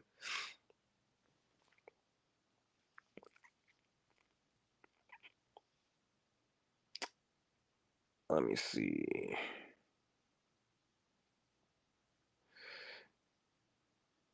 Yeah, great point exposing times. Tatiana's non-setup takedowns are better than Jillian's setup takedowns. Yep. Tatiana may not be that good at setting up the takedowns, but when she gets a hold of you for those takedowns, unless you're Weili, she's taking you down. You can stop Jillian's takedowns. Tatiana's takedowns are hard to stop. And did you see that one moment where, like, Weili or Tatiana was in deep? She timed the perfect counter takedown as Weili overextended, Yet Weili was still able to easily defend that takedown. That was insane. Khamzat submits Dricus. I hope so. I kind of hope so. I want Khamzat to win because he's in one of my champs by the end of the year prediction. Or prediction, sorry. And I like Khamzat. I want him to get the belt, but it doesn't feel like a guarantee anymore. And the last two times I confidently picked an undefeated challenger against the champion. Look what Merab did. Look what Zhang Weili did. And I don't know. I feel like this is going to be a boring year. Well, not necessarily boring, but boring in the sense that we're not really going to see any shakeup in any weight class. Like I feel like it won't be like last year where a lot of champs lost their belts. We saw a lot of title changes in 2023 and in 2024 and in 2022. The last 3 years, we've seen the belts pass around in different weight classes. I feel like this year is going to be more like 2020, where we saw so many title defenses in every weight class. I think like the only champion I can confidently say will lose their belt, unfortunately, is going to be Juliana Pena. I think going forward, Pereira is going to defend against Ankalaev, most likely. I mean, I could change my prediction, but also Dagestanis are cooked this year. And Toron Brown, if you're still here, you wanted me to talk about 313. Here it is. I just mentioned the main event. Alex Pereira is likely winning that fight, defending his belt. Pantoja is going to defend his belt against Kai Kara-France when they book that rematch, when it gets deemed official, because he's on another level right now. And if Ilia Topuria does not move up and fight Islam, he's defending his title against Volk. And then Islam, whoever he fights next, he's not losing the belt. John Jones, I feel like if he fights Tom, he's going to end up winning the fight. Or if Tom gets promoted to undisputed, he'll defend his belt, his undisputed title. And Bilal Muhammad will beat Shavkat Rakhmonov. That's going to be another one of those experienced champion defeats, overrated, overhyped, undefeated challenger. And this will be the welterweight version of it'll be the welterweight version of Umar versus Merab. It'll be like a fast-paced, highly entertaining fight. But I just think the difference in volume and cardio and wrestling is going to win Bilal Muhammad the fight. He's going to be able to defend Shavkat's takedowns. He's going to be able to out-cardio him, outpace him. Shavkat's the better striker, but Bilal's going to have more volume and just outland him on the numbers. And probably just cage control him. And did I say he'll defend a lot of takedowns? Because, yeah, he will do that. And then, I don't know. Dricus could lose the belt to Khamzat, but again, I see a lot of champions defending. But champions who I guess are most likely to lose their belts this year, I'd say would be... Oh, yeah, and I forgot. Valentina's going to defend her title. But I think champs who are most likely to lose would be Bilal Muhammad and Pena. But I feel like everyone else is keeping their belts. Yeah, unfortunately, Kayla's gonna mop the floor with Pena. I don't think Pena will get finished. Like I think Juliana's gonna be able to survive, make it to the full distance, but I think she's just gonna get outmanned and out grappled for all 5 rounds. Like the same thing that happened against Amanda Nunes and the first 2 rounds of the Sarah McMahon fight before the comeback are going to happen in this fight against Kayla. Like, I don't think Kayla will outstrike or drop Pena or bloody. Well, she might bloody her up with ground and pound, but I think it's just going to be a wrestling dominant performance. Kayla takes her down round after round. Pena can't get up, fails to defend takedowns, can't return to her feet, and loses a dominant decision.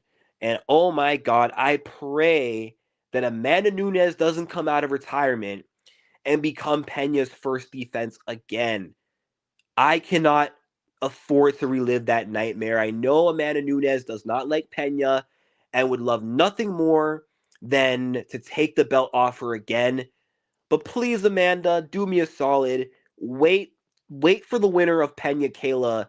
Wait for that outcome to play out first before you do anything, okay? Please, I don't want to see Juliana lose her first defense to Amanda Nunes again. I thought I caught a break with Nunes retiring, which allowed Pena to get the belt back. And now she did. So now I don't want Nunes to come back and haunt me by beating Pena's ass again for another 5 rounds. That hurt the last time. And that happened on my birthday week. So, yeah, that was tough. I don't want to relive that. If Pena's going to lose her first defense to anyone else, let it be someone else. Well, not Raquel. Fuck her. Maybe Dumont, or she beats Dumont, or Kayla, who's likely to beat her. But please don't come back, Amanda, unless Kayla Harrison beats Juliana Pena, or if Juliana gets a defense under her belt and actually beats Kayla, I might be more confident in her chances in a trilogy against Amanda Nunes then.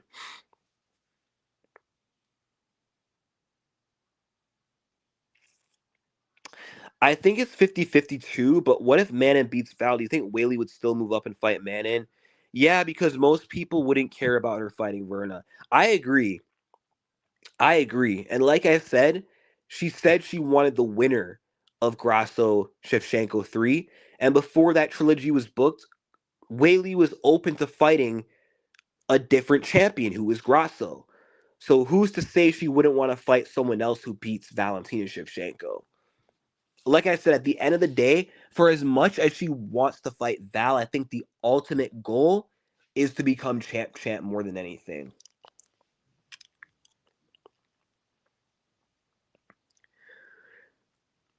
Pena has more of a chance against Nunes than Kayla.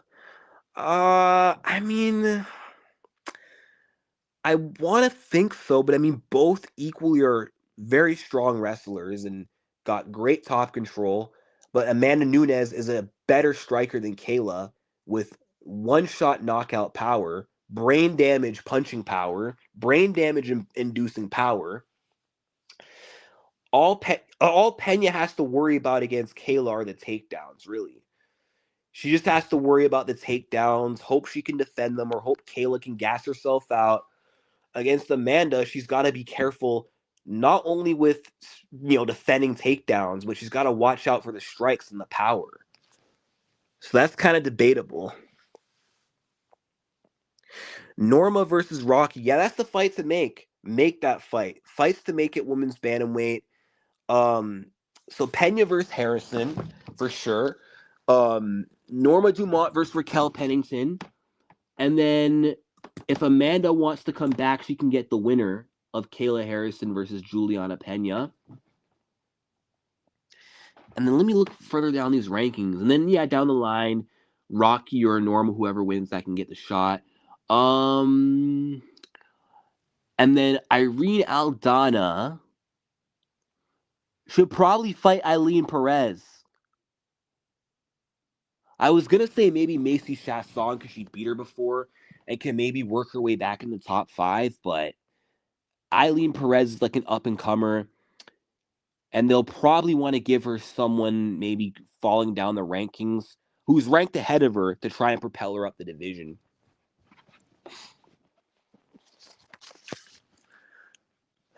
Forgot Pena was champ. That's interesting.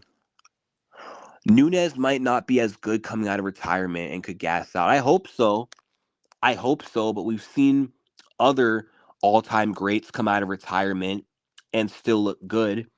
And Nunes is still training. She's still in shape. So she might be just as good as ever. But I hope you're right, though. I would definitely hope Amanda Nunes comes back washed and that Pena can beat her ass again and get the last laugh. That would be perfect.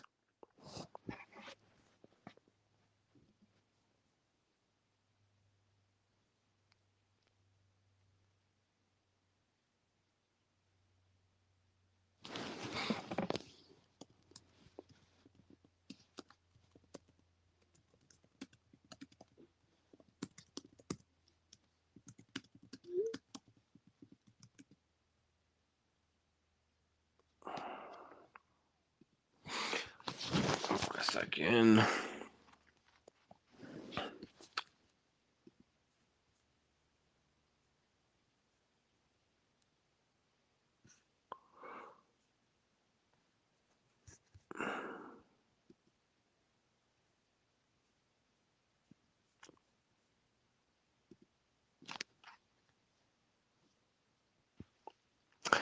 And I wonder when Juliana's going to come back.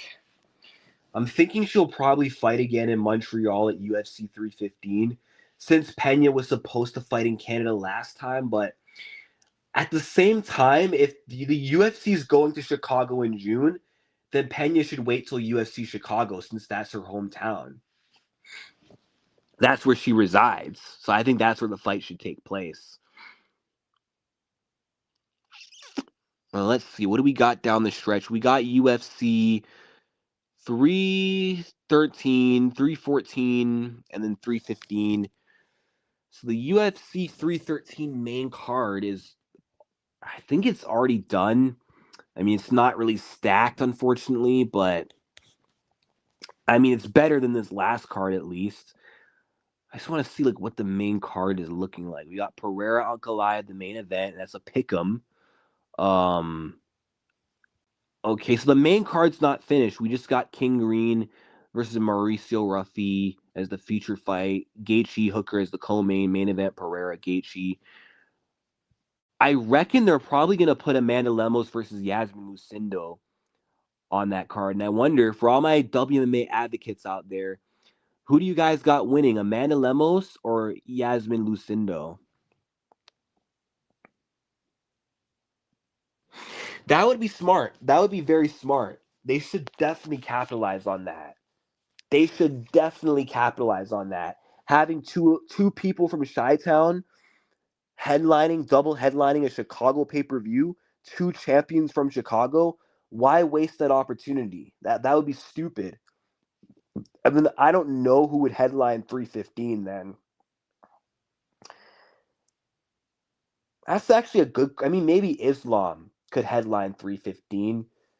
But I was gonna say against Charles, but Charles is coming back at International Fight Week.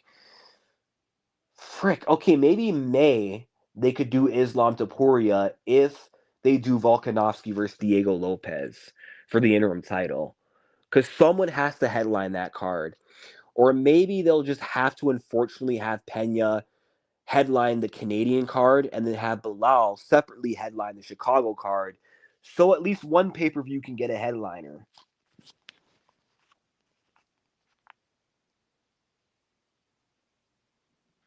I thought so too. I thought so too, and I agree. Zhang is definitely a savage.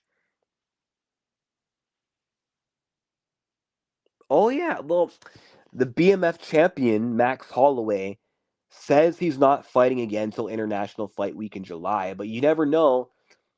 Plans change all the time. I mean, maybe they could convince Max to headline in Canada since Holloway actually has good history with Canada. He's fought in Canada several times. I mean, didn't him and Charles? No, I don't think him and Charles fought in Canada. Never mind. But he's fought in Canada before. Let me see where Charles Oliveira versus Max Holloway 1 took place. Where was that card? Saskatoon Center. Where is that? Saskatoon. It was in Canada. It was literally in Canada.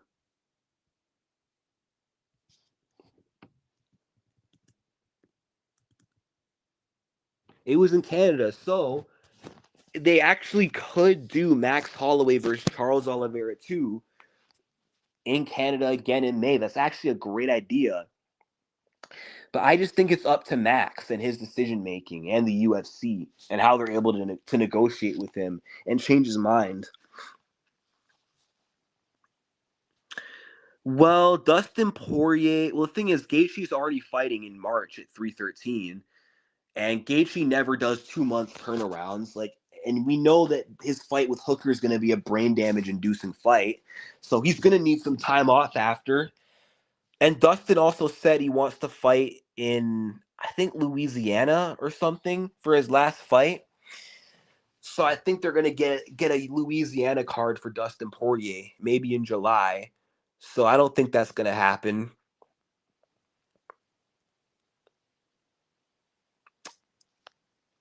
Zhang versus the winner of Fioro versus Shevchenko. Zhang might still take another fight though. I think she might fight the winner of Xiaonan Verna first, just because it's going to be a while before Valentina Manning gets booked. Although Shevchenko Manning could actually headline 315, Weili did say Val was out for 8 months, but I don't know. I don't know, like 8 months from when though. 8 months from September when she fought, or 8 months from October, November. So I mean, if it's 8 months from September, Valentina could fight again in May, and then that actually could serve Weili's timeline well, because then she could fight again at the end of the year against the winner.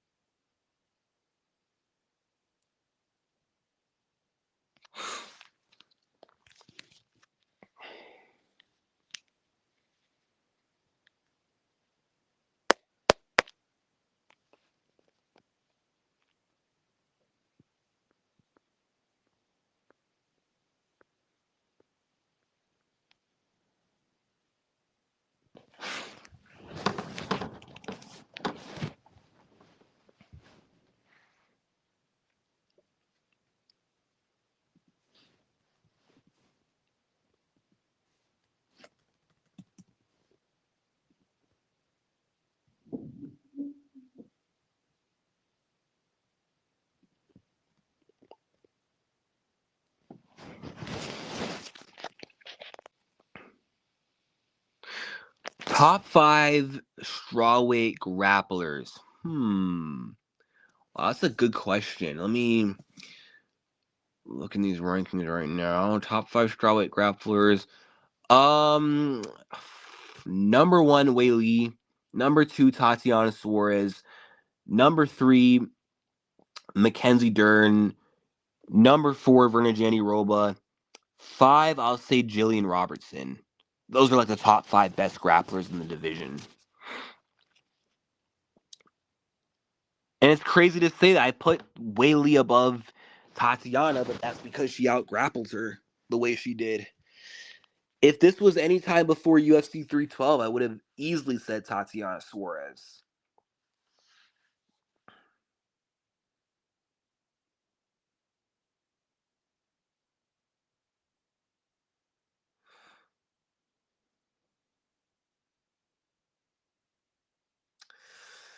I wonder when um Tatiana's gonna, like, I don't know, come out of the shadows and like post anything in regards to her last fight. Cause I know usually when a fighter loses, they always post a picture and a statement. I'm just interested to see what Tatiana Suarez has to say. I mean, I've messaged her a lot before, and I was tempted to just reach out to her, but just I kind of don't know what to say, and I kind of just want to give her space. Because I know she's going through a tough time. Not easy to lose a fight like that, especially when it's like your first ever title fight. Like, that's a very dejecting way to lose.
Man, this has not been a good year for me when it came to prediction. Well, not fight predictions, but my 2025 predictions are already off to a terrible start. I predicted four undefeated fighters would go 4-0 in title fights this year, and they're already two of them are already losing. Um, I predicted it would be a good year for Dagestanis, and it's the complete opposite. So Yeah, I feel like I'm missing a lot, or missing by a lot this year.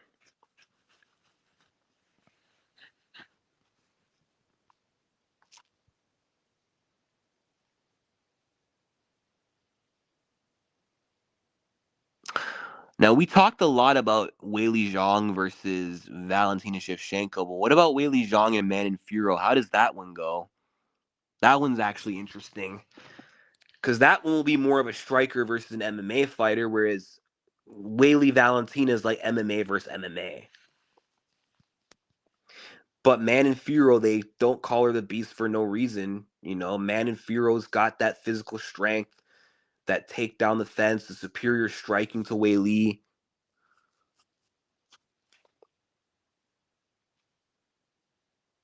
Now, I'm not saying Zhang can't win that, but I don't know if she can't get that fight to the ground, she might really struggle. I think she might get pieced up on the feet by she might get pieced up on the feet, honestly, by Manon.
Fiorot might be too strong.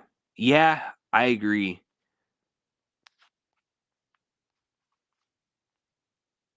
I wonder who's like the tougher matchup of the two, though. I mean, Valentina, she's like got that greatness factor, but I feel like against Val, she's gonna have more chances to grapple.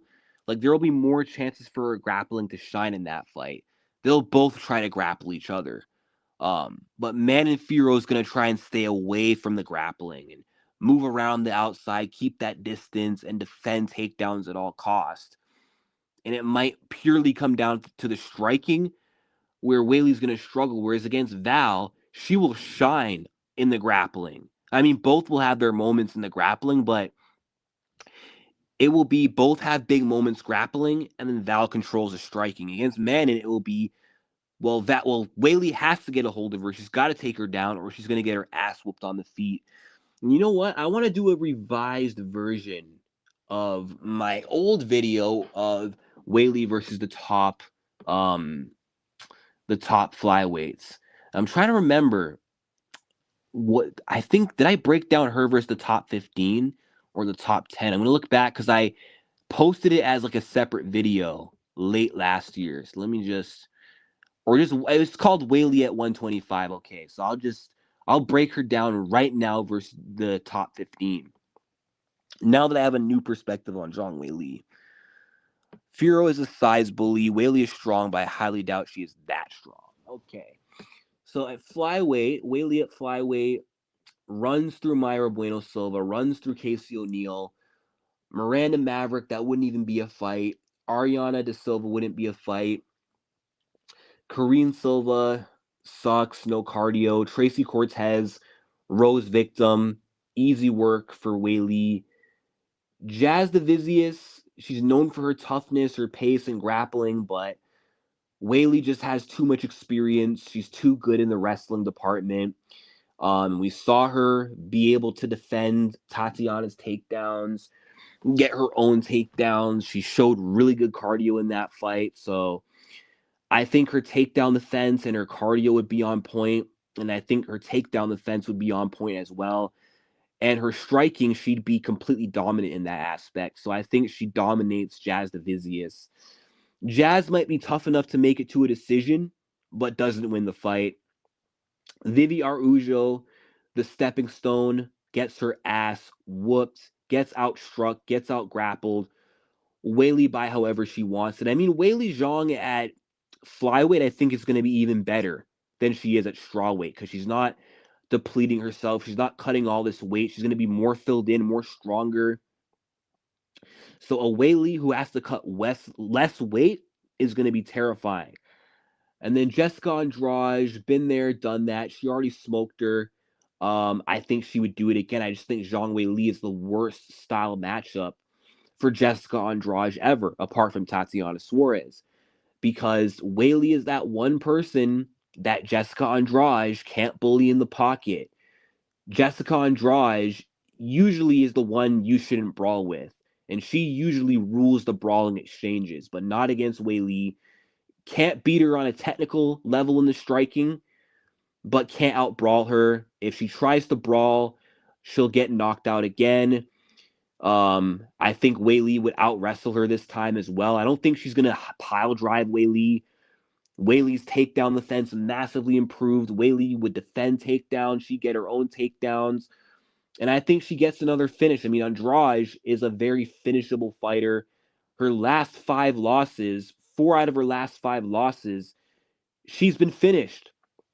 The only other 2 times she's lost and didn't get finished was by Rose and Natalia Silva, but she got finished by Aaron, got finished by Suarez, got finished by Yan Xiaonan, and got finished by Valentina. So I think that Weili would finish her again. Maybe not as quickly, but probably still early on in the fight. And then Rose, they had that trilogy. Or sorry, what am I talking about? They didn't have that trilogy, but they had those 2 fights. Rose is 2-0 over her currently, but I do think today it would be a completely different outcome. Just because Rose has not progressed as much since the first fight like Weili. I feel like Rose is as good as she's ever going to get.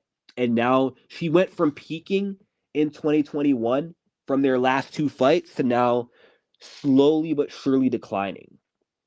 Whereas Zhang Weili continues to evolve. She's just too consistent, more reliable, mentally stronger, and her wrestling compared to the second fight is going to be better now than it was, back then. And also, I don't think Zhang Weili's going to let Rose take her down and lay on her again like that. I think that lit a fire under Weili because that's why she lost that fight. It came down to those last 2 rounds, and she let Rose hold her down. And I don't think Weili's going to let that happen again. I don't think Rose could take her down and keep her down anymore. That's not going to happen. I think Weili outstrikes or out wrestles her. But you know what? I think this time Weili outstrikes her too. I think Weili will fight with more confidence this time. She's not going to fight in fear of getting knocked out like the second fight. She's going to be more aggressive on the feet, take more chances, wrestle just as much as the second fight, but not gas this time. Um, and I don't think she's going to make the same mistake that got her caught in the first fight. So I think Weili wins that fight by a dominant decision. And then Natalia Silva, now this is where it gets interesting because Natalia Silva has a 90% takedown defense ratio. She's by far more technical than Zhang Weili on the feet. However, Zhang Weili, more experienced, more well-rounded. I believe she's got a power advantage. And Natalia Silva was struggling with Andrade in some moments. Andrade was able to touch her up and connect on her. Um, and Natalia doesn't like being pressured. And Zhang Weili does have good pressure. When she wants to go forward, she can be a bulldozer. And I think her pressure is far more effective than Jessica Andrade. Natalia and Weili are like the same height. I think her striking compared to Jessica is better suited to go up against Natalia's striking. So honestly, I'm going to say Weili beats Natalia Silva. She may have 90% takedown defense, but Tatiana had 100% takedown defense, and it didn't matter. So I think Weili could win this fight on pressure, damage, landing the bigger shots. She already has experience against good strikers like Joanna and Rose. And I think with that experience, she could carry that over into this fight and actually strike with Natalia, do good, do more damage, and out wrestle her. So I'm going to say Weili wins that by decision.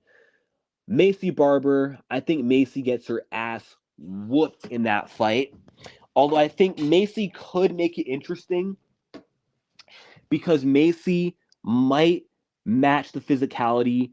I think she might be more powerful than Zhang Weili, but Zhang Weili all around is more skillful.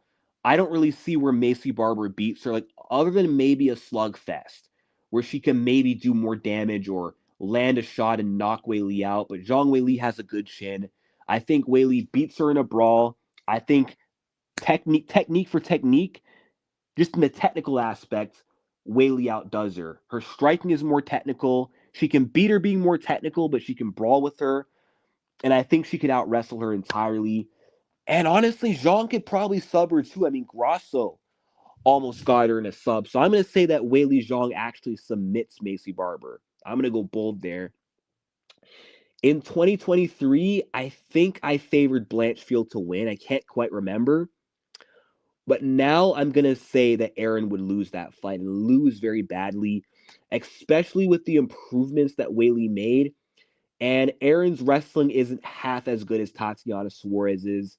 And we know that Blanchfield can be taken down. Rose was able to take her down.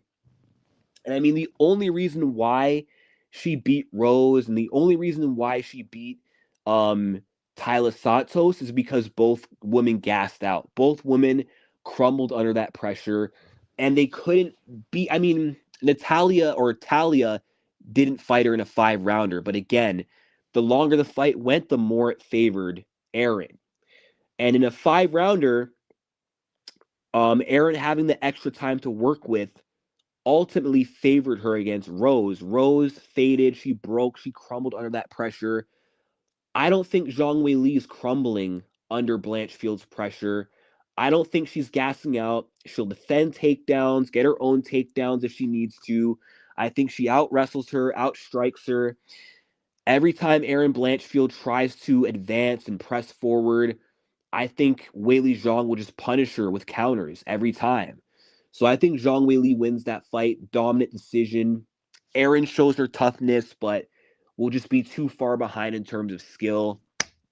And now against Manon Fiorot, I think outside the champion, this is her toughest stylistic matchup. And I'm going to say that Manon Fiorot actually beats Zhang Weili. Just because Manon Fiorot has good takedown defense. She's got superior striking. She's more technical. Weili might be a bit faster, but I don't know. I just feel like um the footwork, the like what's her name? Manon has the footwork, the reach advantage, and we've seen Weili struggle with girls who have a length advantage who have better striking. Tatiana's length meant nothing because she can't strike, but Manon Fiorot can. And I think Manon would pose similar problems to what Joanna and Rose did.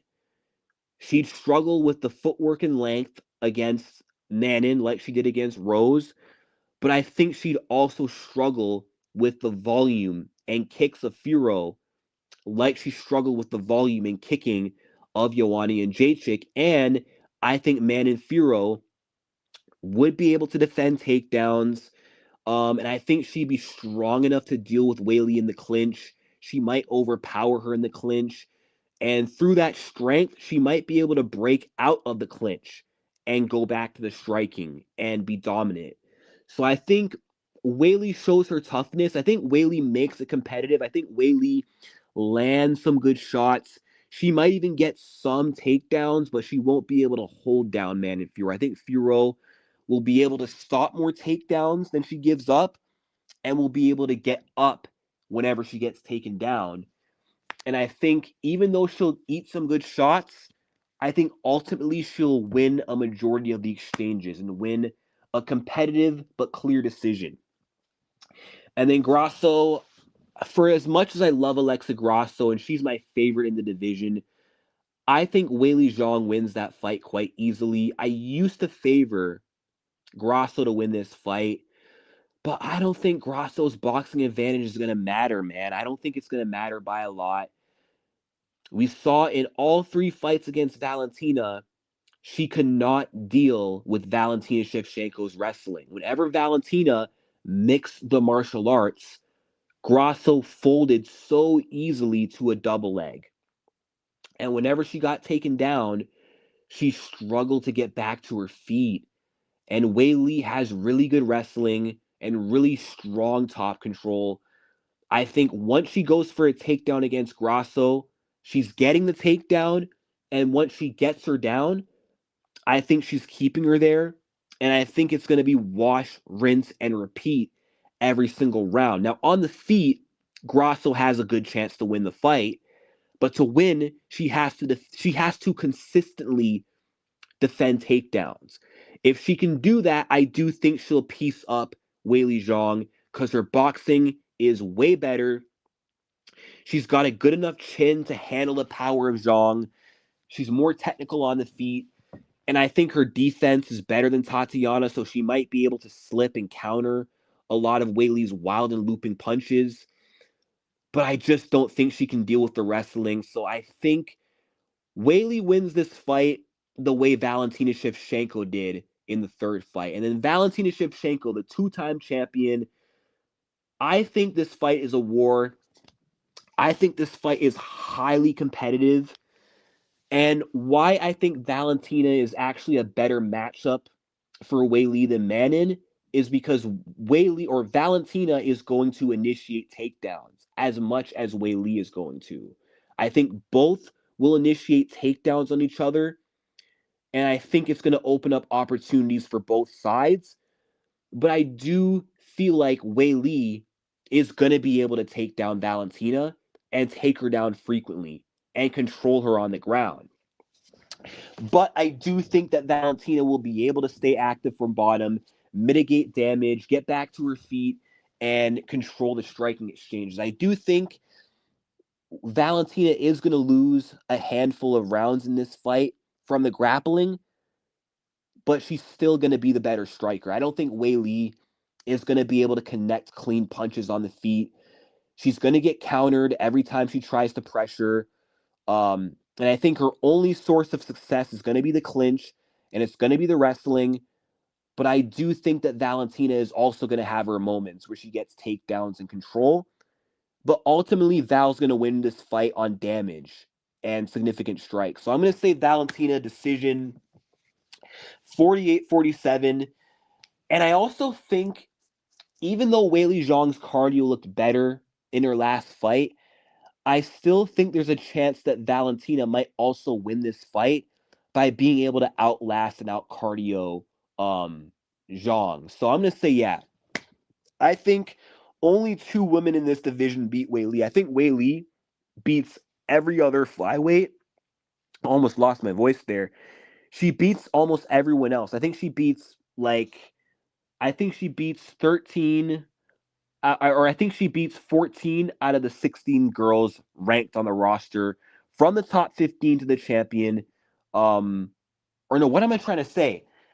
I think the champion and the number two contender beats her, but I think outside of that, Zhang Weili smokes everyone else. That's my take on how she would do at flyweight. I think without Valentina Shevchenko in the picture and without Manon Fiorot in the picture, I do think that Weili is a lock to become double champ. And if the UFC would have just made Grasso Weili at UFC 300, I think Weili would have already been a double champion, and we would have already seen Weili versus Shevchenko, because I do think that Weili would have been lined up to get the winner anyway. Or sorry, Val would be lined up to get the winner. But if Weili can go out there and defeat Valentina Shevchenko, honestly, she might beat Manon, and I don't think I can pick anyone to beat her again, honestly. What's up, Paul Vivret? Sorry if I'm butchering your last name. We're just talking a lot of MMA, a lot of women's MMA. We talked a lot about Tatiana Suarez, recapping the Zhang Weili fight, talking about Zhang Weili's chances up a weight class. Yeah. And I talked a bit about women's MMA, or sorry, men's MMA, but I'm not getting much engagement on that. So I'm keeping mainly the focus on women's MMA right now.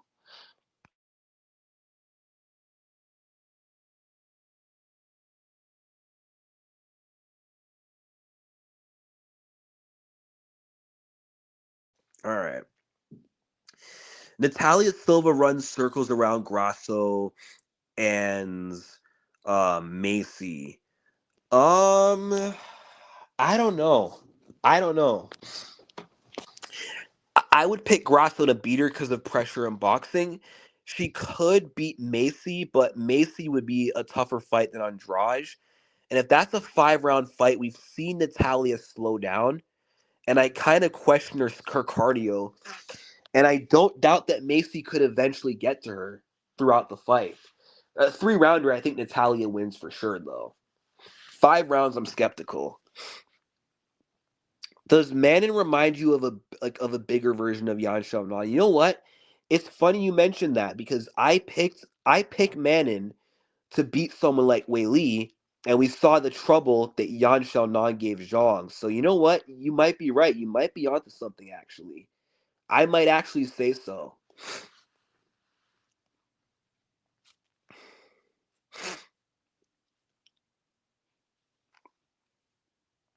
And if she is a female, or sorry, if she's a bigger Yan Xiaonan, with the level of takedown defense and grappling capability she has, I think Weili would be in trouble in that fight. And honestly, Val would give the same problems to Weili that Yan Xiaonan did, but worse. But then on the flip side, I feel like Weili would give problems to Val that Tyler Santos did.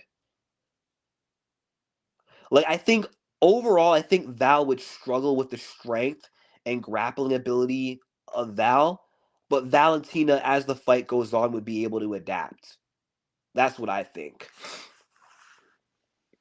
And I think that Weili might win the first 2 rounds against against Val. Round 3 will be really close, but round 4 and 5 I think might be all Valentina Shevchenko. Would you rather see Natalia Silva versus Macy or Natalia versus Aaron? Definitely Natalia versus Macy. I want to see a stand-up war between the two. I'm not saying Erin's a boring grappler. I mean, she barely shoots takedowns in her fights because she's kind of slow.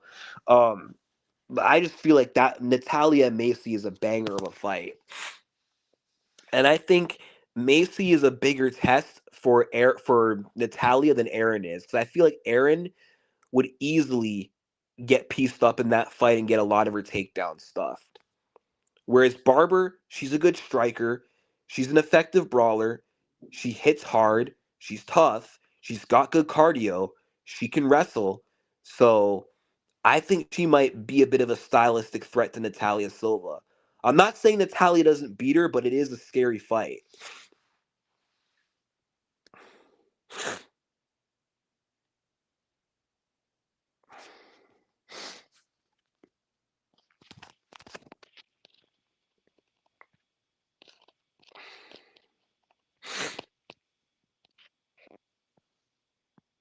But I'm interested to see though what the news is. I hope it's Natalia versus Macy Barber, but logically speaking, I feel like they're gonna go with I feel like they're going to go with Macy versus Aaron. How do you think Dakota would do against the top five? Yeah, no, I agree. There's no debate that Weili's the strawweight GOAT. And I said going into this fight that if she beats Tatiana, for me, she surpasses Joanna as the GOAT. Because already, Weili has longevity as the champion. I feel like she's beaten better competition than Joanna. She has 4 defenses, so she may have not tied the record, but I don't think she needs to. The resume is there. She's been champ longer, better wins, and I don't think she's going to have any problem tying or surpassing Joanna's title defense record. And Weili was able to win her belt back after losing it.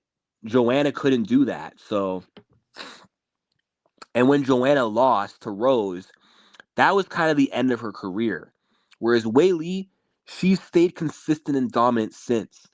And she's beaten Tatiana, which I say is her top 2 best wins, second best win after Joanna the first time.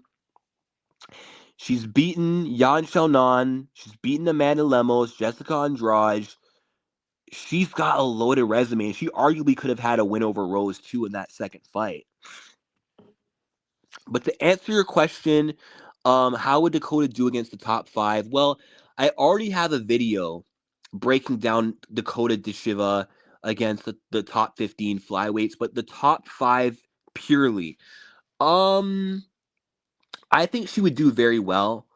I think she'd beat a lot of the top 5ers.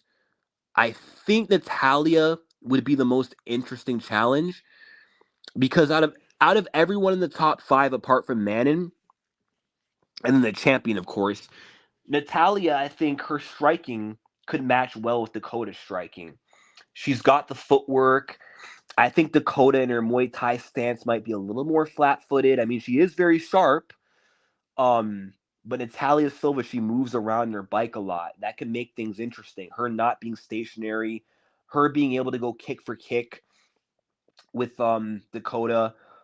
But I'm gonna say Dakota wins that fight. I think Natalia gives her some trouble, but I think Dakota would win that fight through her pressure. I feel like she'd be more like comfortable in the pocket, and she'd be able to kind of bully Natalia in the clinch and just kind of wear her down. So I think she wins that. I think she pieces up Macy Barber. I don't know if she finishes her, but she definitely would batter her to a decision. Runs through Blanchfield, stuffs takedowns, pieces her up. Manon Furo is like, that's a tough one to call because they're both really good strikers. And Manon doesn't really shoot takedowns. So I don't really know. I mean, how tall is Manon? Isn't she like 5'7"? And Dakota's like 5'8". So they're close in height, close in reach. Manon is really good on the feet. That's a 50-50 fight. I don't really know who wins that fight. I'm not sure, but I think unfortunately Dakota would beat Alexa.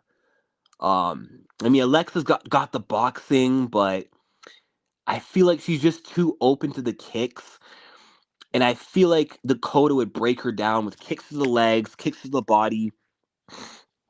And I think that she would destroy Grasso with knees to the body in the Muay Thai plum. And that would really slow down Grasso.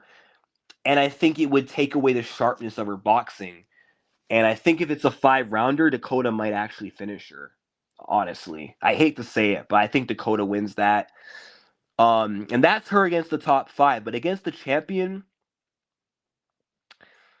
that's another 50-50 fight. If I had to make a pick, I'll probably go with Dakota because she has the youth. She's younger. She trains at ATT. She works a lot on her grappling and takedown defense. But I mean, if Val, like prime for prime, maybe Val wins that because I did see one fight where Dakota did get taken down. I can't remember. Can you guys remind me? Who was that fighter? Who was that girl that took down Dakota Ditcheva? She was put on her back, so Val might be able to take her down. But current Val, I'm just going to say Dakota wins. And then the Manon fight's 50-50, and then she beats everyone else in the top 5. But I think in the UFC, I think Dakota Ditcheva would do very well for herself.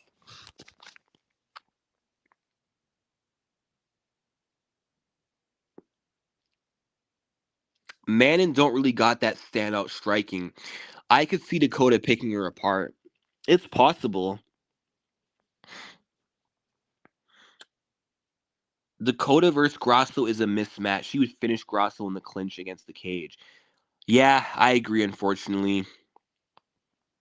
Valentina destroys Tatiana. Yeah, I agree. I've been saying that, Even when I thought Tatiana's comeback was going to be a full-time run at flyweight when she was recovering from the knee injury, because I know before the knee injury, she was planning on making a title run at flyweight. I always thought Valentina would be a bad matchup for herself. Because Valentina's got good 5-round cardio, better cardio than Tatiana, more well-rounded. She's a better MMA fighter. Tatiana's a better wrestler, not a better MMA fighter. So I think she'd run into similar problems that she did against Zhang Weili. I think she would just get battered to a decision.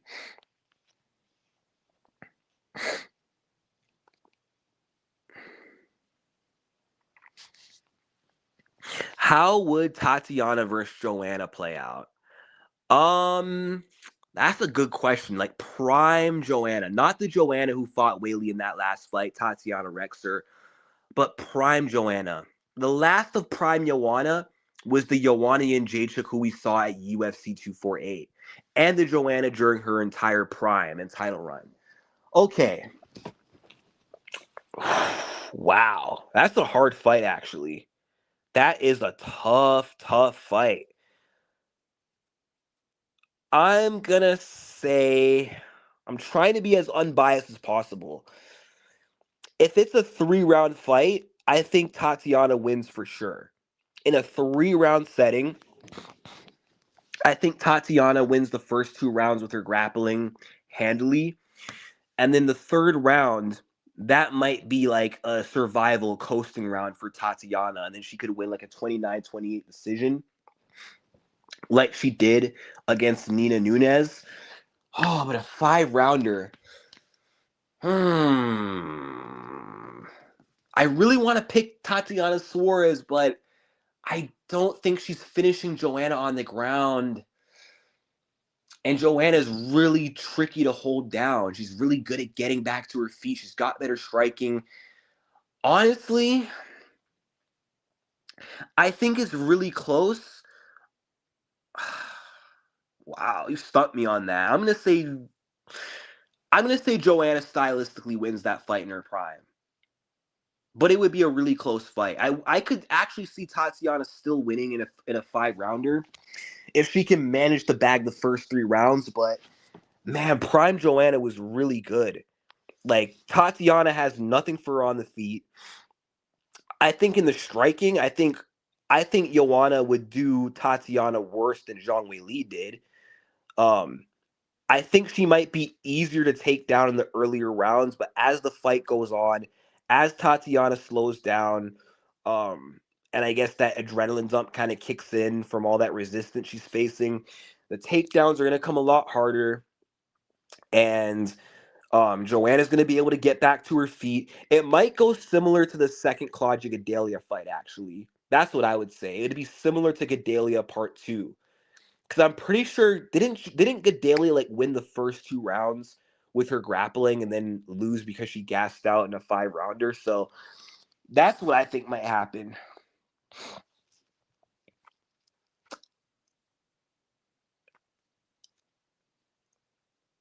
Claudia was taking her down for the first 2 rounds, and Claudia got ragdolled by Andrade. So it depends on how long her cardio holds up. Yeah.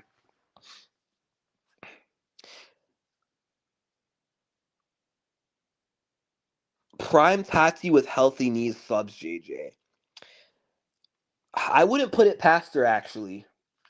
Because I'm pretty sure Jessica Andrade was working for a Darce when she was working for a Darce when Joanna was trying to get up, and I feel like Tatiana could better capitalize on that. And yeah, prime healthy Tatiana before all the injuries, absolutely would be a problem for anybody. But Joanna was that good too. So I think that'd be a tough fight either way. And Joanna has really good sub defense.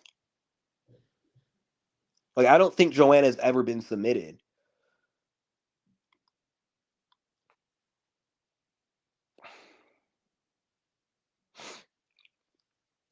But that is the fight that I wish could have happened. Like I'm bummed that we never got to see Tatiana Suarez fight. We never got to see Tatiana fight Joanna, which was her dream fight, or Rose. That was a fight she really wanted. I mean, she got to fight Jessica and Weili, which I'm glad she fought Jessica Andrade and Zhang, because those are two fights I really wanted to see Tatiana involved in. But man, I always wanted to see her fight Rose Namajunas. That's a fight I've been wanting to see since 2018. I also wanted the Joanna fight since 2018.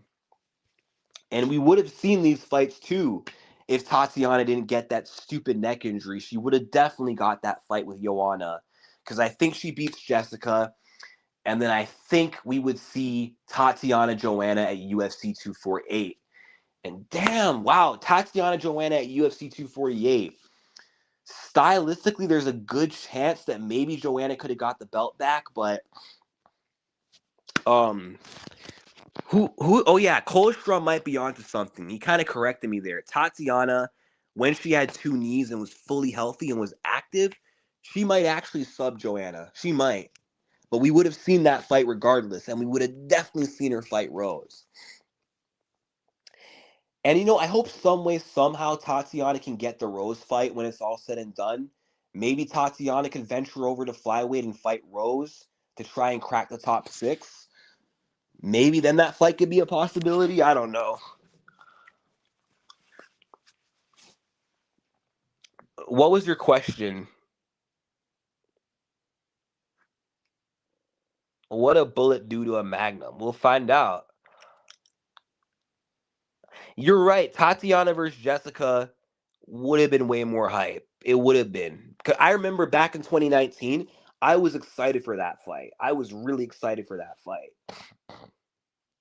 I mean, even after UFC 228, when both Tatiana and Jessica both had dominant performances on the same night, I wanted to see that fight next, but I understood that Andrade was deserving of the next title shot. But they could have booked that fight for like early 2019 while Rose was being inactive and holding up the division. They could have made Tatiana versus Jessica for the interim title, and I kind of wish they did, honestly. But then even after Jessica Andrade defeated Rose for the belt, the first thing I was thinking about was I can't wait for Jessica versus Tatiana after Tatiana gets through Nina. And then out of nowhere, Tatiana gets the neck injury, and then I find out, well, shit, this fight's not happening anytime soon. And then instead, we got Weili versus Andrade, which I was excited for that fight, but the fight I really wanted was Jessica Tatiana, especially back then, because Andrade, in her prime, on a win streak, I think going into 2019, that was the longest active win streak Jessica had in a while. Like, I think she was riding a 4-fight win streak before Weili smashed her. Like, she was very consistent and only had like one loss at strawweight at the time. But when it happened in 2023, it wasn't as highly anticipated because Jessica was on the downfall of her career, the downslide. Okay, Colstrom, what was your okay? What Okay, my question was, what if Val and Natalia stay on the feet, no grappling? Who you got? Um, I would probably go with.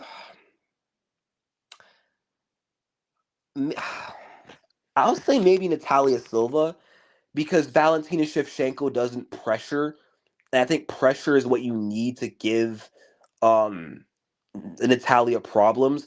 I think Valentina would do very well on the feet, but I think Natalia Silva has the footwork advantage. She might be a bit faster. And Grasso did show you can beat Valentina on the feet. You can beat her on the feet. You just can't get taken down by her, right? So, and also Natalia Silva has a wider shot selection than Grasso. Grasso, all she had was her boxing.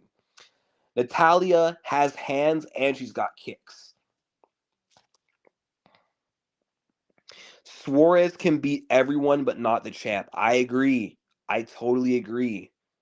Book Suarez versus Lemos. Yes. Book that fight so then Tatiana can get an easy win. And honestly, I don't think she's too far off from another title shot. She's number one in the division. She just has to get another dominant win. And then beyond that, I mean, I don't know if the UFC will be quick to do a rematch, but if Weili is not the champ or the belt's vacant, they will definitely give Weili a title or Tatiana a title shot. Trust me. Who do you got winning, Lucindo or Lemos?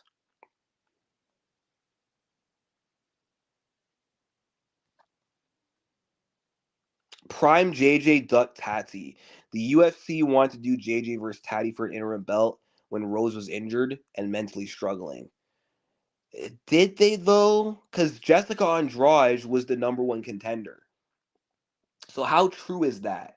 And plus, Joanna was coming off a loss to Valentina. So I don't think she was getting no title shot. Now, I do think you're right. They were trying to make that fight, but Joanna declined it because she did want time off. They offered her that fight for March of 2019. I can't remember the card, but JJ said no.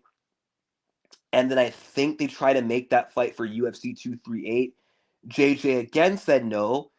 So they went with Tatiana versus Nina. And then when Joanna was ready to come back, she fought Michelle. But I don't know. Joanna turned down Weili as well when Weili was on the come up, which that was kind of annoying that Joanna was kind of turning down these legit up and comers. It's almost like she ducked some of the most dangerous prospects in Weili and Tatiana in favor of getting a tune-up fight, which, it's smart because by doing that, it, one, guaranteed her an easy win in Michelle and then guaranteed her a title shot. But if they were trying to make an interim title fight in 2019, they should have made one for involving Jessica and Tatiana. That was the fight to make. And you know what?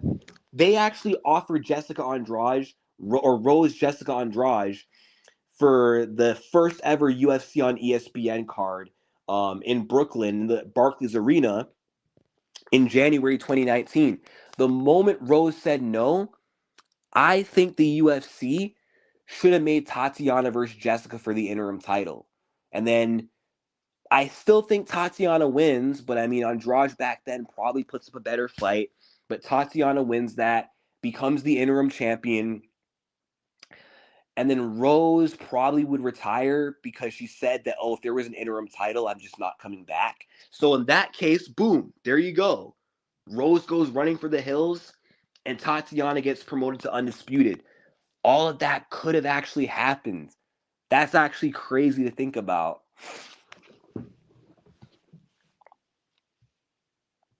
Let's see. Oh yeah, a lot of fighters did duck Weili. It was annoying. And I mean, that's the only reason why Zhang got a title shot. It wasn't just that Tatiana was injured. Because they could have just made Jessica versus Joanna at the end of the year. But you know what? The reason why Weili, despite being ranked number 7 and only having like 2 or 3 fights in the UFC, is because they were trying to get Weili to fight at UFC Shenzhen. They were trying to get her to headline that card. And every single contender turned that fight down. Michelle Waterson declined. They offered it to Joanna, and back then, Joanna was pretending she didn't know who Weili was. Like when people were saying, fight Weili, she's like, who is that? She didn't take the fight. She played dumb, declined it. They offered Claudia that fight. She said no. I think they even tried to offer it to Grasso, but I guess she wanted to fight in Mexico and they couldn't come to an agreement. So everyone was declining that Weili smoke. Everyone was declining that smoke. So it came down to the champ. They offered it to Jessica because they knew Andrade will fight anyone, anywhere, and any time. And Jessica probably shouldn't have took that fight because, she didn't owe the UFC no favors. She's the champion. Weili at the time didn't deserve the title shot. But Jessica, being the G that she is, stepped up to the plate with everything to lose so she could save UFC China. And I respect her for that.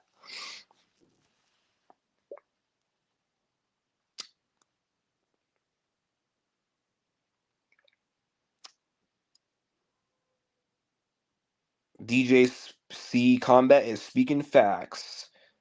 As I always do, Robot Chicken Wings. Waterston was in the way she was never that good. Yeah, no, Waterston was always ass.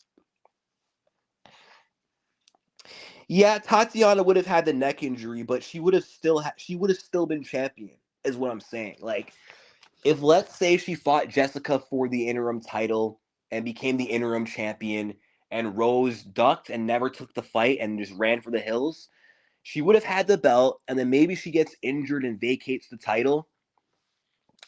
But at least you could look back in history and say that Tatiana had a belt around her waist.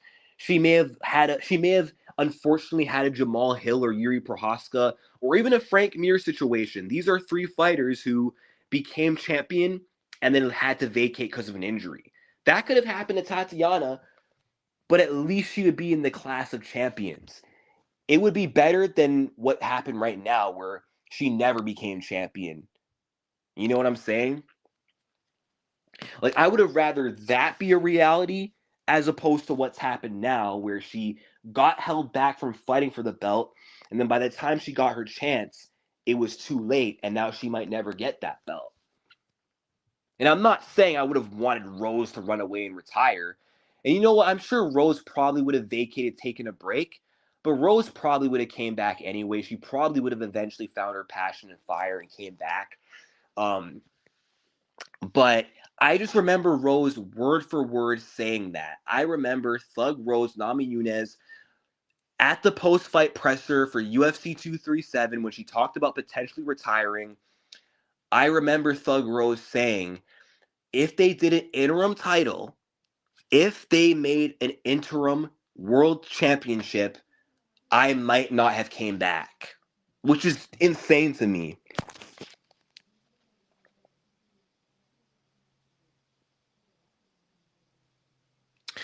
Cool story, but it's pretty wishful thinking. I mean, yeah, no shit, it's wishful thinking, but I do wish that things played out differently in Tatiana's career because I'm a fan of hers and I wanted to see her become a world champion. So definitely would have been nice if she never got injured and fought for the belt when she should have a long time ago and smoked Jessica and became the champion. I wish that happened. And you know what? You're right. That's not how it went. This is the reality we're in. She's not the champ. She'll probably never be champ, which it sucks because Carla became champ twice. And it kind of hurts to see these other people at strawweight become champ and not her. But yeah, I mean, it is what it is. Not much we can do. No changing the past. It is what it is. But I don't think this setback is going to define Tatiana's career. I think she's always going to be a solid top contender. I think she'll be able to still get some wins in the division.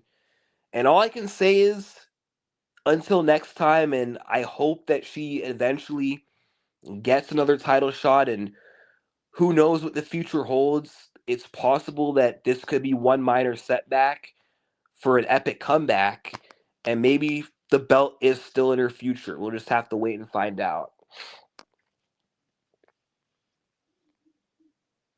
Oh yeah, she got lucky. Very lucky. Like I said, Esparza never should have been champ the second time. The first time she won the belt, she only won the belt because strawweight 1 was at its weakest phase. Joanna wasn't on the Ultimate Fighter, which I kind of wish she was. Um, and she fought an inexperienced version of Rose, a reckless, inexperienced version of Thug Rose. That's why she became the champion. The second time she became the champion, I mean, she had a 6-fight win streak, But all 6 wins, or 5 out of, or no, it was a 5-fight win streak. Rose was her 6th win, but 4 out of her 5 wins, apart from the Yan Xiaonan finish, were kind of luck based because split decisions, close decisions all come down to luck, really. You have to get lucky. You have a 50-50 chance of winning by split decision when the scores are split. And all 4 times, Carla was fortunate to be declared the winner against Verna, against Michelle, against Marina Rodriguez. Actually, that was 3 times. So I'm tripping. Oh no, Carla, that was a majority decision. Or no, sorry, Grasso, that was a majority decision. I forgot about that fight. So she had 4 close decisions that could have gone the other way. Probably should have gone the other way, except Verna. I think she actually won that one fair and square. The Grasso one's debatable. The Marina one's debatable. But she arguably should not have been on that 5-fight win streak that led to her title shot. And then the only reason why she got the next shot is not just because she beat Yan. Because if she beat Yan Xiaonan by another sketchy split decision, I guarantee you the UFC is not giving her a title shot. But because she made it a statement win and finished Yan Xiaonan, made a bloody mess out of her, that's why she got the next shot. Even though she didn't get it right away because Weili got a rematch, her sitting and waiting and turning down Mackenzie Dern, it benefited her. It worked in her favor because the UFC saw this woman got an impressive finish. I think it's only fair she fights for the title. But when she got that shot, I don't think she should have won. Because Rose Namajunas, I don't care if she beat her twice. Thug Rose clearly is the better, more skillful fighter, more accomplished fighter. And she easily should have won the second time. She had all the tools to defeat Carla Esparza in the second fight. But she had stage fright. Pat Barry told her that because the crowd is booing, you're doing a great job and you should remain boring, remain having low activity. And the judges had nothing to judge, and they rolled a dice and they went with Carla Esparza. But if Rose Namajunas actually locked in and actually just fought, Carla Esparza is not getting that belt. If Zhang Weili won the split decision in the second Rose fight and then fought Carla in that next fight, Carla's not seeing that belt again. So I agree, Carla should have never became a 2-time champion. And that's what makes it so frustrating that Tatiana never went on to become champion since dominating Carla, but Carla, since that fight, went on to be champion. When all these talks were about Tatiana as the future champion, not Carla, but Carla became champ. That it just irks me. I can't stand that.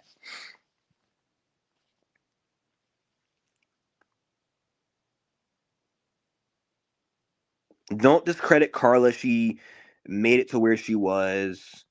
Yeah, they were mostly split decisions against strikers. That's true. Except for Verna, who's like a grappler. It was just fate for Carla. I mean, yeah, maybe she got those split decisions because she was destined to fight for the belt again, have an underdog come back and make it back to the top of the mountain, I guess. But nah, she should. I don't think she should have been champ again. I really don't think she should have been champ again. And I think her win streak is very questionable.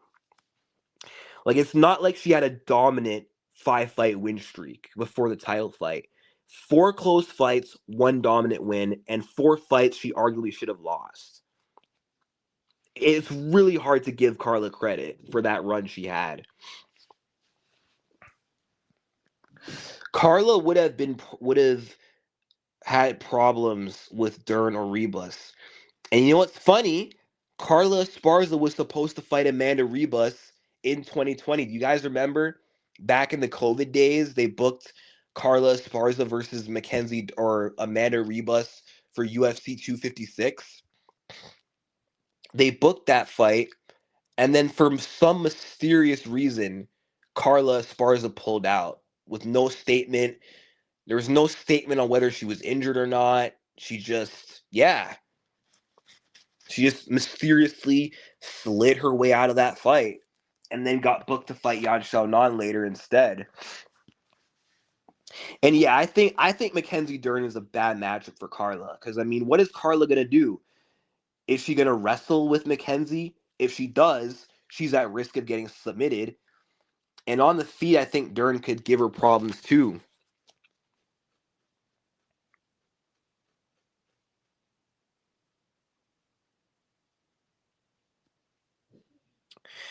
Yeah, no, I acknowledge that she was the first ever champion. I get that. And yeah, I do agree. I do believe in fate, but I just can't understand why Tatiana wouldn't be destined to be the champion.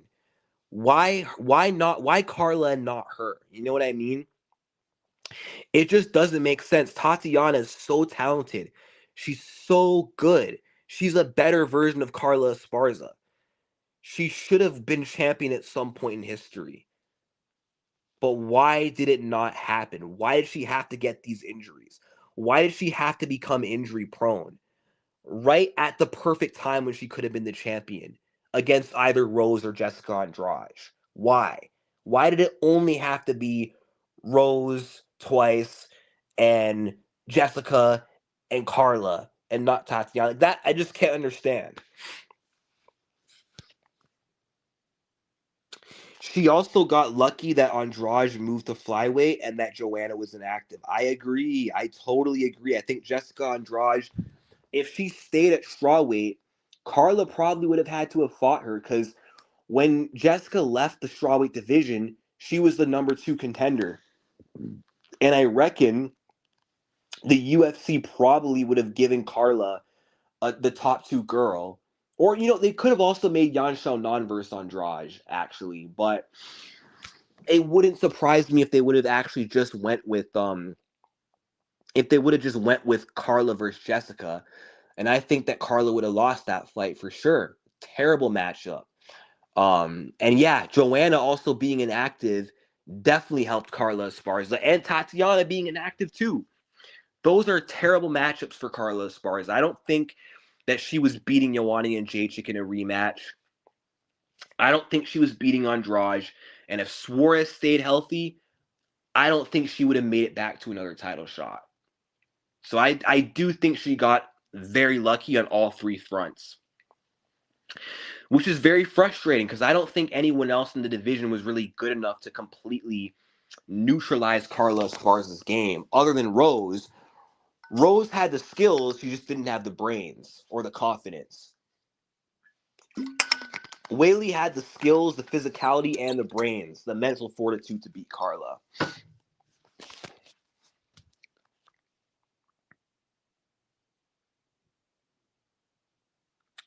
We don't know what went on in Tatiana's life outside of the cameras. Only God knows why he ain't blessed Tatiana with the title. Life ain't a fairy tale. Yeah, no, I get that, but you see a lot of fighters who have to overcome a lot in their life. Look at Charles Oliveira.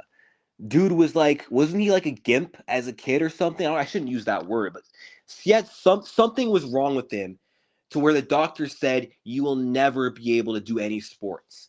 And then Charles Oliveira started his UFC career as a 50-50 journeyman, and then he became a consistent world beater and a world champion.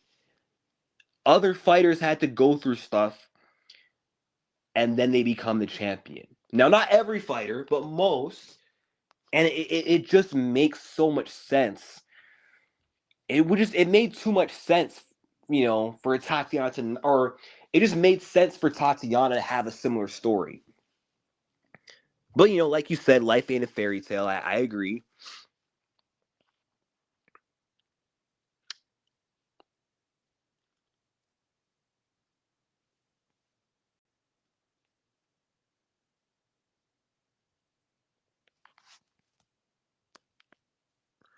If Rose would have beat Carla in the rematch, then it would have been Rose versus Weili 3 after Weili knocked out Joanna in the rematch. You know what? That's actually I'm not sure. because Marina Rodriguez was on that win streak, and it's very possible that the UFC might have given Marina the shot because she hadn't fought Rose yet. That was like a fresh opponent. They might have made Weili versus Lemos first, but Weili would have got the trilogy eventually. But assuming you're right, that is very interesting. And I do wonder who would have won that trilogy. If Rose would have beat Carla and stayed mentally strong and stayed consistent, who wins that trilogy in 2022? That's a tough one to call. I mean, with so much time removed since the first fight, and with how much Weili has improved since then, I think Weili's the clear favorite. But back then, I don't think it's as guaranteed that Zhang Weili wins the trilogy as it is now.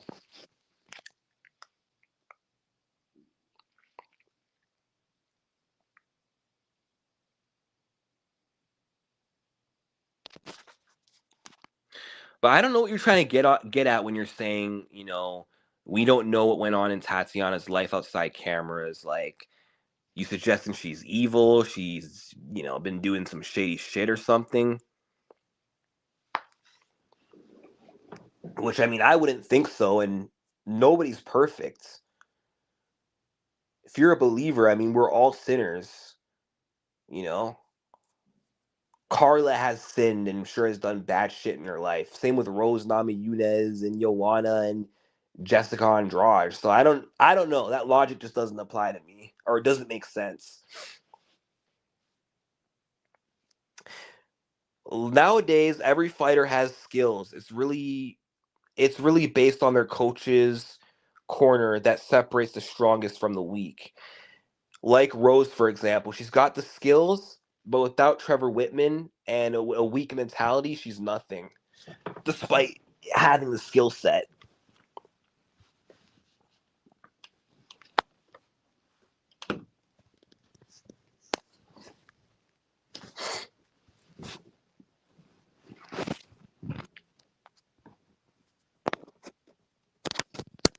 Oh yeah, Carla was a bitch on Tough. I remember that actually.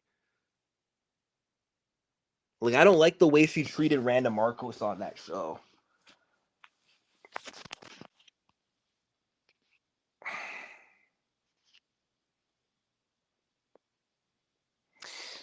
But I remember Carla was annoying on Tough, and then Angela Hill was kind of annoying, and Raquel Pennington as well. A different season, but still.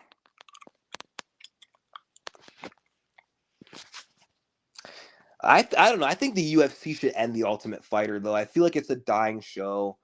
I feel like the Contender Series is taking over now, and I think that should be the new Ultimate Fighter. And I think they should end it. They should end it with the Chael Sonnen versus DC show, which apparently both guys are coaching Tough, which I think is kind of a waste because they're not going to fight each other. Both guys are retired. I don't understand why they would do Tough against one another, but whatever. I'm just saying maybe it wasn't in God's plans for Tatiana. I mean, yeah, that's fair. And I guess we can't understand why it wouldn't be in his plans, but I get what you mean.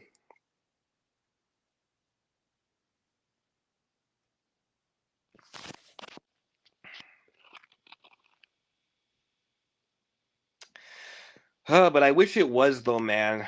Because I've just been following Tatiana's journey for like so many years. 6 years, man. I've been hyping her up. I've been telling people about Tatiana. It was like right when she got injured and had the neck injury. I was like, this girl's gonna be the next champion. Y'all gotta watch out for Tatiana when she comes back. But then the comeback took so long to happen. But then even through those dark times, man, I didn't give up on her. I remember everyone else was saying she should retire, she should give up, she'll never make it back. But I remember saying, no, she shouldn't give up. She's going to fight again eventually. She's going to have a comeback, and it happened. And I thought there was still hope that she could become the world champion.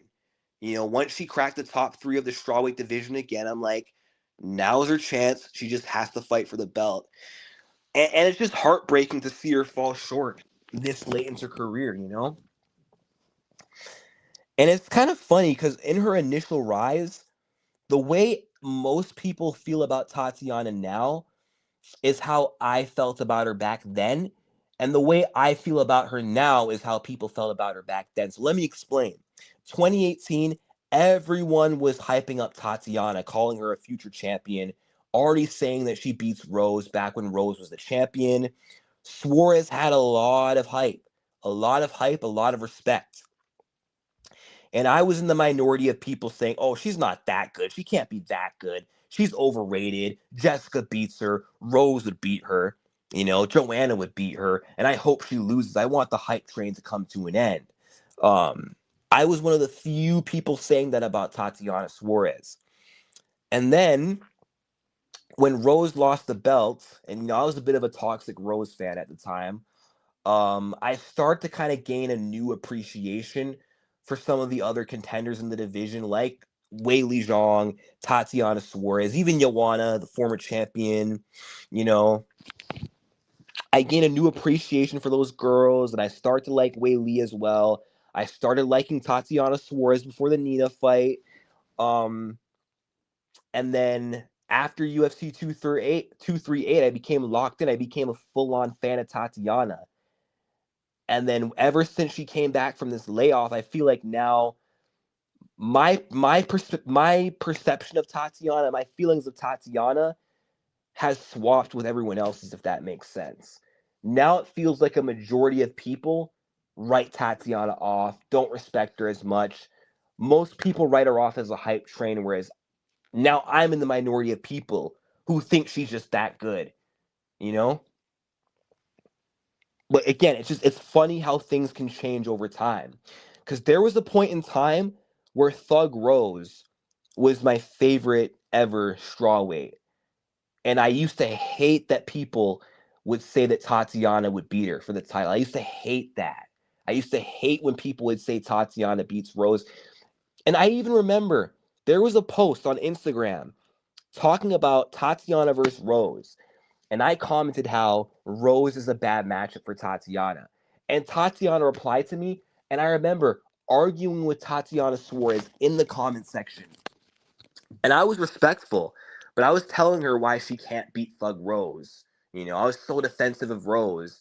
And now, years later, I'm the guy who's like a ride or die fan of Tatiana, defending Tatiana and wanting her to win really badly and getting really upset when she loses. And now, I don't know, I don't really like Rose as much now as I used to. I mean, I still like Rose, but I don't know, man. I'm kind of sick of Rose, and it's been hard to be a fan of Thug Rose with all the stuff she's pulled over the years, like being the best in the world potentially, but constantly losing because she has some mental breakdown or she just keeps getting in her own way, and it becomes really frustrating to keep up with as a fan.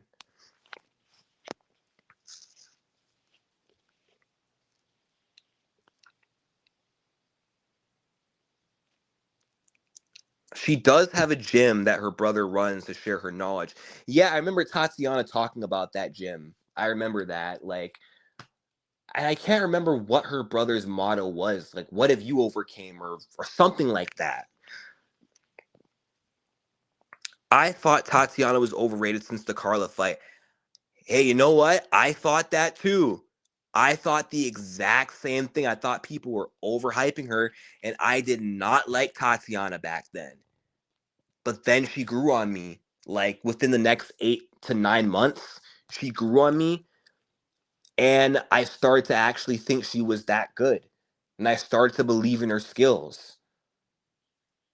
And I still don't think she's overrated, even though I thought so back then. I still think she's very good, and I think she had potential to be the best in the world if not for those injuries. Kung Lee was also was a promising fighter back in the day, but never made it. That's true. That is true. He was competing back in the Anderson Silva era, and he knocked out Rich Franklin. Didn't he also beat Vanderlei Silva too? I'm trying to remember if he beat Vanderlei Silva or Vanderlei beat him. But he had some like good wins. But yeah, he never made it to a title shot, and then I think he retired after Bisping destroyed him. Like, after Bisping battered him, I think, yeah, that was the end of Kung Lee.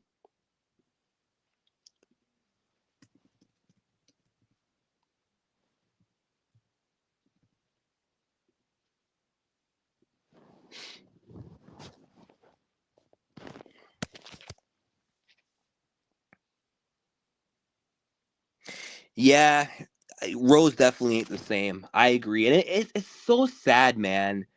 Because I can say what I want about Rose right now and how my fandom of hers has kind of faded.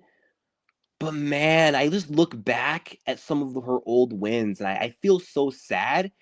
And I still feel such great appreciation for Rose and all the happy moments that she's given me as a fan.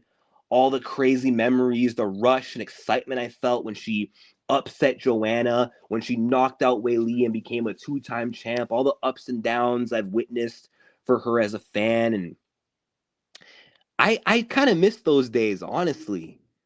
I actually miss those times when Rose was a top contender and a world champion. Like, it's so sad how irrelevant she is now. And I mean, she tried to make that run at flyweight. It didn't work out. I would like to see her come back to strawweight, but it is kind of sad how that ship kind of sailed in Rose's career.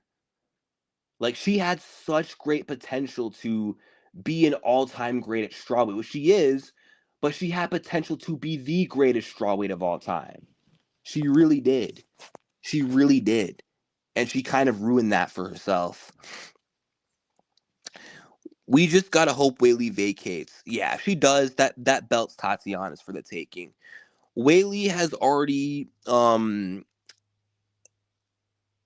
already has Bur or already has her place in strawweight history anyway, so she should let someone else take the spotlight. LOL. Yeah, well, that's gonna be up to Weili. If Weili is still having fun being the shit out of these contenders, then we might be stuck with her for a while, folks. But if she chooses to vacate and move up to flyweight permanently, then I think strawweight's only problem is Tatiana Suarez, which is good for Tatiana because strawweight is such a weak division.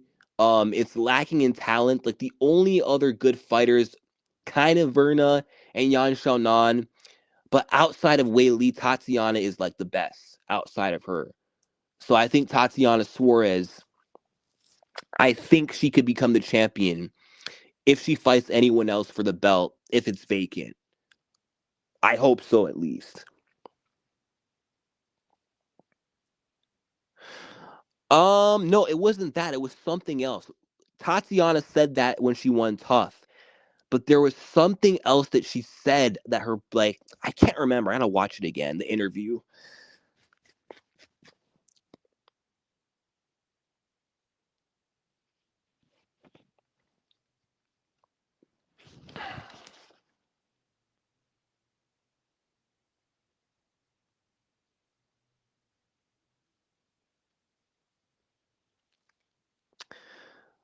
Man, but it's crazy. Zhang Weili might retire on top as the champion. I think her only other loss is going to be if she moves up, and then she'll move back down, probably keep defending, and then she'll get bored and then pull in Amanda Nunes and walk away.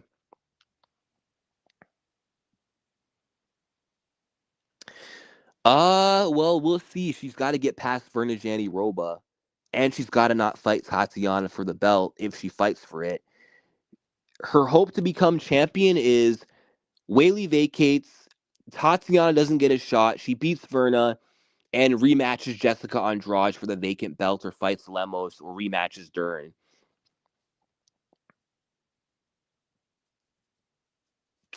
But man, if Yan Xiaonan could have, like, had really perfect takedown defense, or if she could have it, I think she beats Weili. Like, in just striking, I don't think Weili can handle her because we already saw how it went the last time they fought, and it was just striking.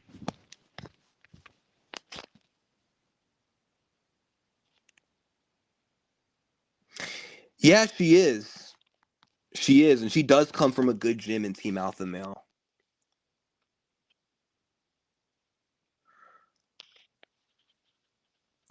But anyways, guys, I've been on here for a few hours now, so I'm gonna call it live now. But I'll go live again sometime soon and post some more content in the future. Be on the lookout for that. But thank y'all for tuning in, and peace.